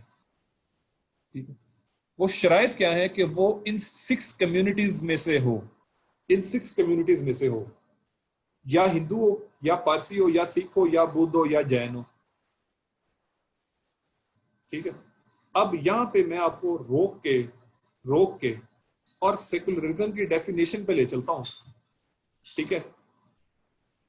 सेकुलरिज्म क्या कहता है कि रिलीजन का और रिलीजियस कंसिडरेशंस का पॉलिटिक्स में और स्टेट के अफेयर्स में कोई ताल्लुक नहीं है। और इंडिया क्या कहता है कि जी हम सेकुलरिज्म के चैंपियन हैं, अलंबरदार हैं। लेकिन यहां क्या कह रहे हैं, इस एक्ट के अंदर क्या कह रहे हैं कि वो इलीगल इमिग्रेंट जो है वो 6 कम्युनिटीज में से या 6 रिलीजन्स में से किसी में से बिलोंग करता हो, हिंदू हो, पारसी हो, सिख हो, बुद्ध हो, जैन हो, क्रिश्चियन हो। लीव इट के इन्होंने मुसलमानों को इसमें से एक्सक्लूड किया। एक मिनट के लिए इस बात को भूल जाएं, ठीक है। सिर्फ ये बात है कि इन्होंने रिलीजन्स को एक्ट के अंदर लिख के, एक्ट के अंदर ला के अपनी जो सेकुलरिज्म का दावा था उसके ऊपर कालक मल दी। सेकुलरिज्म की डेफिनेशन मैंने आपके सामने ब्रिटानिका की रखी है। उस डेफिनेशन की रूह से आप रिलीजन को, रिलीजियस कंसिडरेशंस को पॉलिटिक्स में नहीं लाएंगे, फिर आप सेक्युलर हैं। तो क्या मैं ये कहने में हक बजानी हूं कि इस एक्ट में इन्होंने जो ये लिखा कि इलीगल इमिग्रेंट जो सिर्फ 6 कम्युनिटीज का हो, तो ये लिखने से ये लिखने से ये सेकुलरिज्म के दावे के मुनाफी हो गए? डेफिनेटली हो गए। अब आगे चलते हैं। Illegal immigrants of 6 communities belonging to Pakistan, Afghanistan and Bangladesh, इन 3 मुल्कों के। वो कहते क्या है, बेसिकली उनका दावा क्या है कि जी जो इन मुल्कों से हमारे पास आते रहते हैं, क्योंकि इनके इंडिया के साथ एक ज्योग्राफिक एफिनिटी है, तो यहाँ से जो हमारे पास इमिग्रेंट्स आए हैं उनको हम एक चैनल दे रहे हैं कि वो यहाँ पे, उनके पास अगर डॉक्यूमेंट्स नहीं है तो वो लीगलाइज करवा लें अपने आप को, ठीक है। वो एंटर इंडिया बिफोर 31 दिसंबर 2014, यानी 2014 तक जो लोग एंटर हो चुके हुए हैं उनके लिए ये एक्ट है, ठीक है। अब यहाँ पे सवाल ये उठता है कि मुसलमानों को एक्सक्लूड इसमें से क्यों किया जाता है, ठीक है। मुसलमानों को जब इसमें से एक्सक्लूड किया जाता है तो एक तो आपने मुसलमानों को एक्सक्लूड करने से और रिलीजन का जिक्र करने से सेकुलरिज्म के दावे से हाथ उठा दिए, फिर मुसलमानों को एक्सक्लूड करने से आप सोशल डिसरप्शन की तरफ भी चले गए।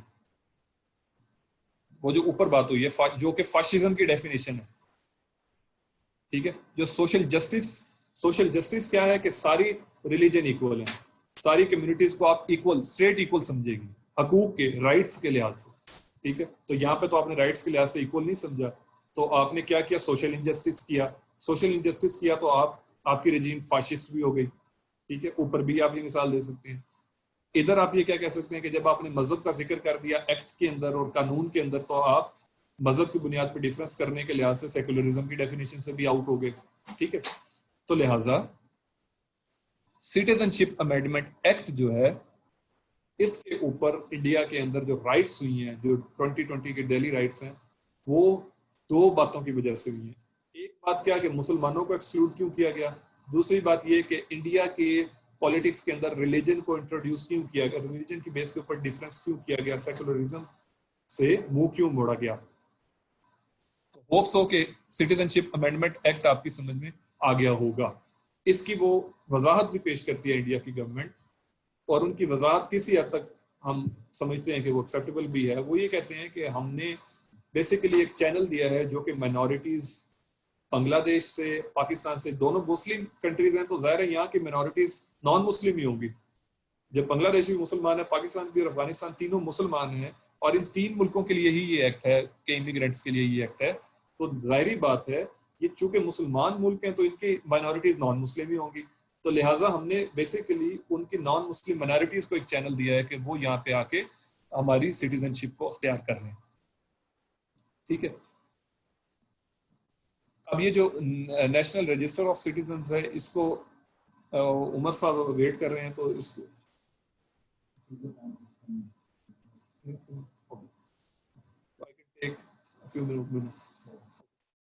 तो अभी वो हमें कुछ टाइम दे रहे हैं, तो मैं अभी आपके क्वेश्चन भी थोड़ा सा ले लूंगा। अब इसको अगर सिटीजन अमेंडमेंट एक्ट को एक दफा ज़हन से निकाल के इस नेशनल रजिस्टर ऑफ सिटीजन्स के ऊपर आ जाते हैं, एनआरसी। अब एनआरसी ये है कि नेशनल रजिस्ट्रेशन होगी सिटीजन्स की, यानी जो इंडिया के रहायशी हैं उनको अब नेशनल गवर्नमेंट रजिस्टर करेगी। अभी तक उन्होंने ये शुरू नहीं किया प्रोसेस। उन्होंने ये कहा है कि हम ये काम शुरू करेंगे कि हम जो अपने नेशनल्स हैं उनको रजिस्टर करेंगे। बज़ाहिर ये कोई बुरी बात भी नहीं है, ठीक है। मैं जब ये समझा चुका हूँ एनआरसी और, तो फिर मैं इसके एंड पे आपको इसका एक हिडन एजेंडा बताऊंगा, इन दोनों को मिला के वो करना क्या चाह रहे हैं। लेकिन यहाँ पे अभी आप ये समझें कि कोई बज़ाहिर तो बुरी बात नहीं है कि अपने जो उनके नेशनल्स हैं, अपने सिटीजन हैं, उनको वो रजिस्टर करना चाह रहे हैं, एक रजिस्टर में उनके उनके बायोडाटा मेंटेन करना चाह रहे हैं। सेंसिस भी तो होती है, पूरी दुनिया में होती है, हमने भी की है। तो व्हाई सो मच फस अबाउट दिस एनआरसी। अच्छा, एनआरसी के अंदर एक एविडेंस ऑफ सिटीजनशिप मांगा जाएगा। एनआरसी का जो बिल है उसके अंदर ये जो ड्राफ्ट में भी ये चीजें डिस्कस हो रही हैं, एविडेंस ऑफ सिटीजनशिप मांगा जाएगा। वो ये पूछेंगे बेसिकली कि आपके पास, अगर अब मिसाल है कि अगर आपके पास डॉक्यूमेंट्स हैं, कोई आपका आईडी कार्ड, सपोज वो कहते हैं जिसके पास आईडी कार्ड है वो सिटीजन है, तो जिसके पास आईडी कार्ड है वो सिटीजन है, ठीक है। जिसके पास नहीं है वो इलीगल, समझे? जिसके पास नहीं है वो इलीगल है। तो फिर अब उसका क्या किया जाए? रह इंडिया में ही रहा है। अब थोड़ा सा मेरी तरफ तवज्जो आपने रखनी है। अगर तो एविडेंस है सिटीजनशिप का तो क्या है, इंडियन मोहर लग जाएगी, रजिस्टर में नाम दर्ज हो जाएगा, सेफ एंड साउंड वो रहेगा। अगर उसके पास एविडेंस नहीं है, आईडी कार्ड सपोज नहीं है, सपोज आईडी कार्ड की शर्त रखते हैं तो हम आईडी कार्ड की बात करें, नहीं है एविडेंस, तो फिर क्या होगा? फिर वो इलीगल कंसीडर होगा। इलीगल कंसीडर होगा तो अब उसके पास क्या चांस है कि अगर तो वो, ठीक है, पहले तो क्या था सिटीजनशिप, ये जो अमेंडमेंट एक्ट से पहले क्या था, अगर वो इलीगल था तो फिर बस उसका स्टेटस गुमगू था। सिटीजन अमेंडमेंट एक्ट के बाद अब अगर वो इलीगल है, उसके पास डॉक्यूमेंट्स नहीं है, तो फिर आगे फर्दर देखा जाएगा कि वो क्या इन 6 कम्युनिटीज में से है या नहीं है। हिंदू है, सिख है, पारसी है, बुद्ध है, जैन है, क्रिश्चियन है या नहीं है, ठीक है। अगर तो इनमें से है, ठीक है, तो फिर उसके पास एक चांस है कि वो अपने आप को सिटीजनशिप के लिए अप्लाई करके एलिजिबल कर लेगा। अगर इनमें से नहीं है, फॉर इंस्टेंस मुस्लिम ही बचा ना, मेजर रिलीजन तो मुसलमान ही बचा, अगर मुस्लिम है, ठीक है, तो फिर उसके पास क्या रास्ता है? फिर तो ये सिटीजन अमेंडमेंट एक्ट उसके ऊपर लागू नहीं होता। फिर उसके पास क्या रास्ता है? फिर इंडियन गवर्नमेंट उसको इलीगल डिक्लेयर करके उनको कैंप्स में रखने का इरादा रखती है कि उनको हम बॉर्डर के ऊपर कैंप्स बना के उनके ऊपर इरादा रखती है वहां पे रखने का। फिर उनके अंदर फर्दर देखेगी, उसके अंदर फर्दर देखा जाएगा कि वो किस कंट्री से है। क्या इन 3 मुल्कों से है, पाकिस्तान, अफगानिस्तान, बांग्लादेश? अगर तो इन 3 मुल्कों से है तो डिपोर्ट कर दिया जाएगा इन 3 मुल्कों में। अगर इन 3 मुल्कों में से नहीं है तो फिर उनके ऊपर उसको, अगर सपोज इन 3 मुल्कों से भी नहीं है, तो फिर उसको उन्हीं बॉर्डर कैंप्स के अंदर शायद साल रखा जाएगा। शायद उसकी पूरी नस्लें उन बॉर्डर एरियाज के अंदर, उन ट्राइबल एरियाज के अंदर ही परवान चढ़ेंगी। वो मेन जो इंडियन जो सेटल्ड एरियाज हैं उसके अंदर वो नहीं जा सकेगा, ठीक है। खास तौर पे जो ट्राइबल एरियाज आसाम के पास हैं, वहां पे इनका इरादा है कि इन लोगों को वहां पे ठहराया जाएगा, ठीक है। दोबारा मैं अपनी बात को रिपीट कर देता हूँ कि एविडेंस ऑफ सिटीजनशिप वो मांगेंगे, ठीक है। अभी किया नहीं है उन्होंने, ये उनका इरादा है। जो अमित शाह है उनका जो इंटीरियर मिनिस्टर, वो ये कह चुका है कि 2024 के अंदर हम करेंगे। आसाम में वो कर चुके हैं, ठीक है। आसाम में क्या गेम हुई है वो मैं आपको बाद में बताता हूँ कि आसाम में वो उनको लेने के देने पड़ गए, ठीक है, डिफरेंट काम हुआ। लेकिन जो पूरी इंडिया के लिए वो सोच रहे हैं कि एविडेंस मांगेंगे, ठीक है।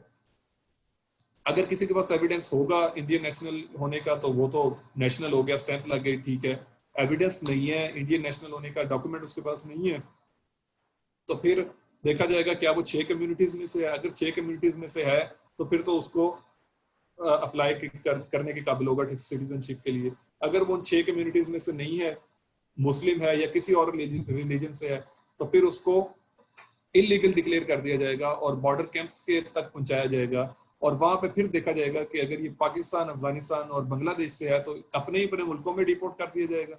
अगर इन 3 मुल्कों से नहीं, किसी और मुल्क से है, ठीक है, और उन 6 कम्युनिटीज में से भी नहीं है, इलीगल है, तो फिर उसको शायद उन बॉर्डर कैंप्स के अंदर ऐसे लोगों की तादाद गालिबन बहुत कम होगी, ठीक है, क्योंकि पाकिस्तान मुस्लिम की बात हो रही है और पाकिस्तान और बांग्लादेश और अफगानिस्तान की बात हो रही है, तो मेजोरिटी इसी कैटेगरी में फॉल करेंगे कि वो मुसलमान होंगे या बांग्लादेश से आए होंगे या पाकिस्तान से आए होंगे या अफगानिस्तान से आए होंगे, ठीक है। तो अब अगर अगर मैं एक मिसाल दे रहा हूँ आपके साथ, एक सपोजिशन की बात करता हूँ। अफगानिस्तान से अहमद शाह अब्दाली है, उसकी जनरेशन आई यहाँ पे, ठीक है। आज उसकी नस्ल में से मुसलमान जो हैं वो, उनमें कोई ऐसा मुसलमान भी हो सपोज के वो राजस्थान के दूर दराज के इलाके में रहता, ना कभी शहर गया, ना पला, ना उसने आईडी कार्ड बनवाया, ना डोमिसाइल बनवाया, और इंडिया में है। एक सर्वे के मुताबिक 40% इंडिया के मुस्लिम ऐसे हैं कि जिनके पास अपनी डॉक्यूमेंटेशन पूरी नहीं है। तो वो अगर उन्होंने वो सारा कुछ किया, वहां पे वो राजस्थान में रहता रहा, तो अब इंडियन गवर्नमेंट आके पूछेगी हाँ भाई आप कौन है, वो कहेगा जी मैं अफगानी हूँ, मेरे बहुत दादा अफगानिस्तान से आए थे। अच्छा, वो कहेंगे जी आप अफगानिस्तान से आए थे, क्या आप हिंदू हैं, क्या आप उन 6 कम्युनिटीज में से हैं? नहीं। आप मुसलमान हैं तो बस फिर आप तो एलिजिबल नहीं है सिटीजनशिप के लिए अप्लाई करने के, आप तो इलीगल हैं, ठीक है, तो आप अफगानिस्तान वापस चले जाएं, ठीक है। अच्छा, यहाँ पे मैं सिर्फ आपसे 5 मिनट की ब्रेक ले लेता हूँ।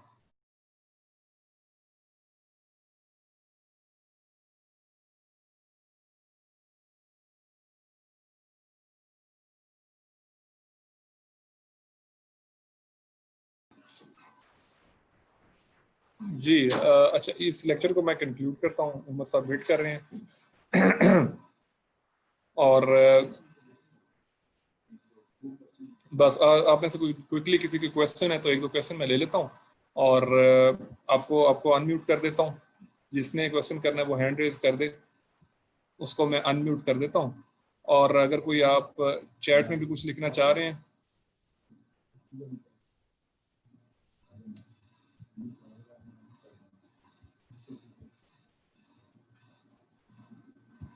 अब आप चैट में भी लिख सकेंगे। तो अगर आप कोई अपना क्वेश्चन करना चाह रहे हैं और आज का जो लेक्चर है इसके ऊपर कोई आपका कोई फीडबैक है तो वो देना चाह रहे हैं, तो आप 3 से 4 मिनट के अंदर कर लें। मीनवाइल उमर साहब आ गए हैं, वो फिर अपना लेक्चर कंटिन्यू करेंगे।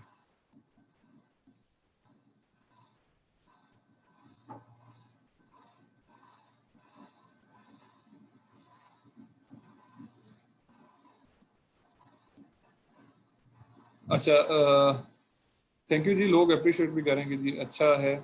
और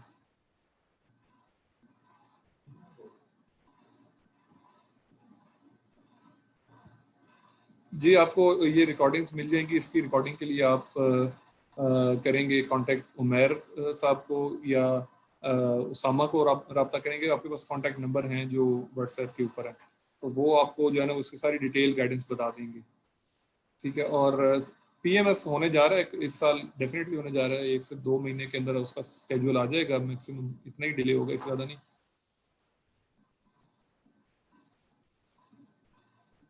जी मैंने आपको पहले अपना डिटेल में इंट्रोडक्शन करवाया है। SO in Pakistan army, minister of defence, जहाँ मैं पाकिस्तान आर्मी को और उसके कोऑर्डिनेशन के अफेयर्स को देख रहा हूँ। और बेशुमार ऑफिसर्स हैं हमारे, मैं अकेला कोई इतना इंपॉर्टेंट नहीं हूँ कि मैं अपने ऊपर ही को लेक्चर झाड़ता रहूँ कि मैं ये हूँ मैं वो हूँ। हाँ, मैं जो करंट अफेयर्स को, ठीक है, और जनरल साइंस का एक पोर्शन है जो मेडिकल वाला पोर्शन है वो, ठीक है, और उसके साथ फ्यू एसेस, ठीक है, वो मैं इंशाल्लाह पढ़ाऊंगा। मेजॉरिटी ऑफ द सिलेबस जो है वो मैं, उमर साहब, तौसीफ साहब हम कवर करवाएंगे इंशाल्लाह, और कुछ हमारे दूसरे टीचर कराएंगे जो कंपलसरी का है, ठीक है। और ऑप्शनल का फिर जब हम करेंगे तो वो फिर आपके साथ डिस्कस करेंगे। अभी हम सिर्फ कंपलसरी का कर रहे हैं। जी जुबैर शेख, आपको मैं अनम्यूट कर रहा हूँ, आप अपना क्विकली क्वेश्चन कर लें।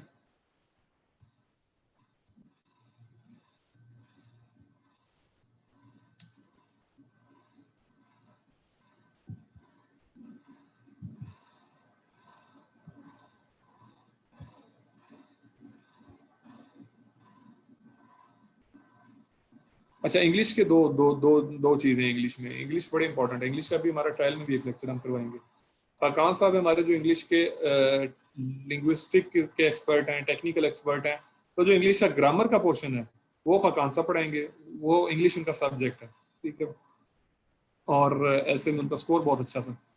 लेकिन जो इंग्लिश का ऐसे वाला पोर्शन है और जो किसी हद तक प्रेसेस भी है, जो उसका यानी जो पोर्शन है, जो चंक है जिसके अंदर ज़्यादातर लोग फ्लंक करते हैं, वो जो है वो हम खुद उसको पढ़ाएंगे। मैं कुछ एसेस मैं पढ़ाऊंगा, हमने आपको आपके साथ शेयर किया हुआ है सारा।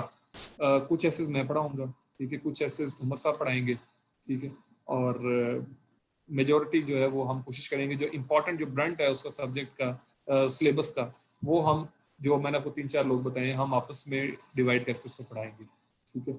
और एग्जैक्टली ये 2 मंथ्स बेसिकली 10 वीक्स का हमारा जो इसको हमने 10 वीक्स के ऊपर डिवाइड किया हुआ है, ठीक है। और कंप्लीट जो है अगर आप ये फ्राइडे तक वेट कर लें तो सारी डिटेल्स आपके सामने आ जाएंगी, ठीक है। फ्राइडे तक इंशाल्लाह हम इसका फिर आगे पूरा लाए अमल भी अनाउंस कर देंगे कि किस तारीख तक ये सेशन चलेगा, ठीक है। लेकिन होता ये पिछले सेशन का एक्सपीरियंस ये है कि एक आध हफ्ता 10 दिन ऊपर नीचे हो जाते हैं उस सेशन का, कोई ऐसी बात नहीं है कि हमने कोई पूरे 2 महीने में ठक कर खत्म कर देना। मैक्सिमम 10 वीक्स तक ये चला जाएगा, 11 तक चला जाएगा, इससे आगे नहीं जाएगा, इसके अंदर ये कवर हो जाएगा, ठीक है, डेफिनेटली, क्योंकि हमारा एक्सपीरियंस हमें पता है कि किस पेस पे इसको चलाना है।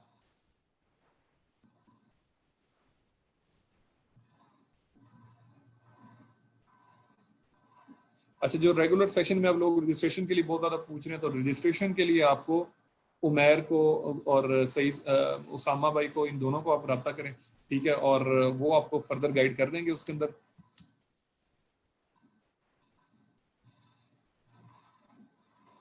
आई थिंक क्वेश्चंस अब ज़्यादा हैं तो मेरा ख्याल है नहीं, मैं अभी अपना कॉन्टैक्ट शेयर इस वजह से नहीं कर सकता कि मैनेजमेंट को और वो सारे इश्यूज जितने भी एडमिनिस्ट्रेशन के आपके हैं रिलेटेड, वो आपको वो उमैर और उसामा ही बताएंगे, ठीक है। मैं हैंड ओवर करता हूँ उमर साहब की तरफ, वो वेट कर रहे हैं, ठीक है, उनके साथ इंटरेक्शन आप कर लें।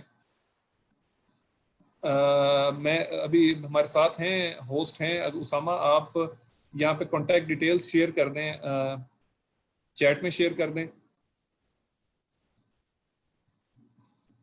उमैर भाई की और अपनी कॉन्टैक्ट डिटेल्स शेयर कर दें, लोग पूछ रहे हैं।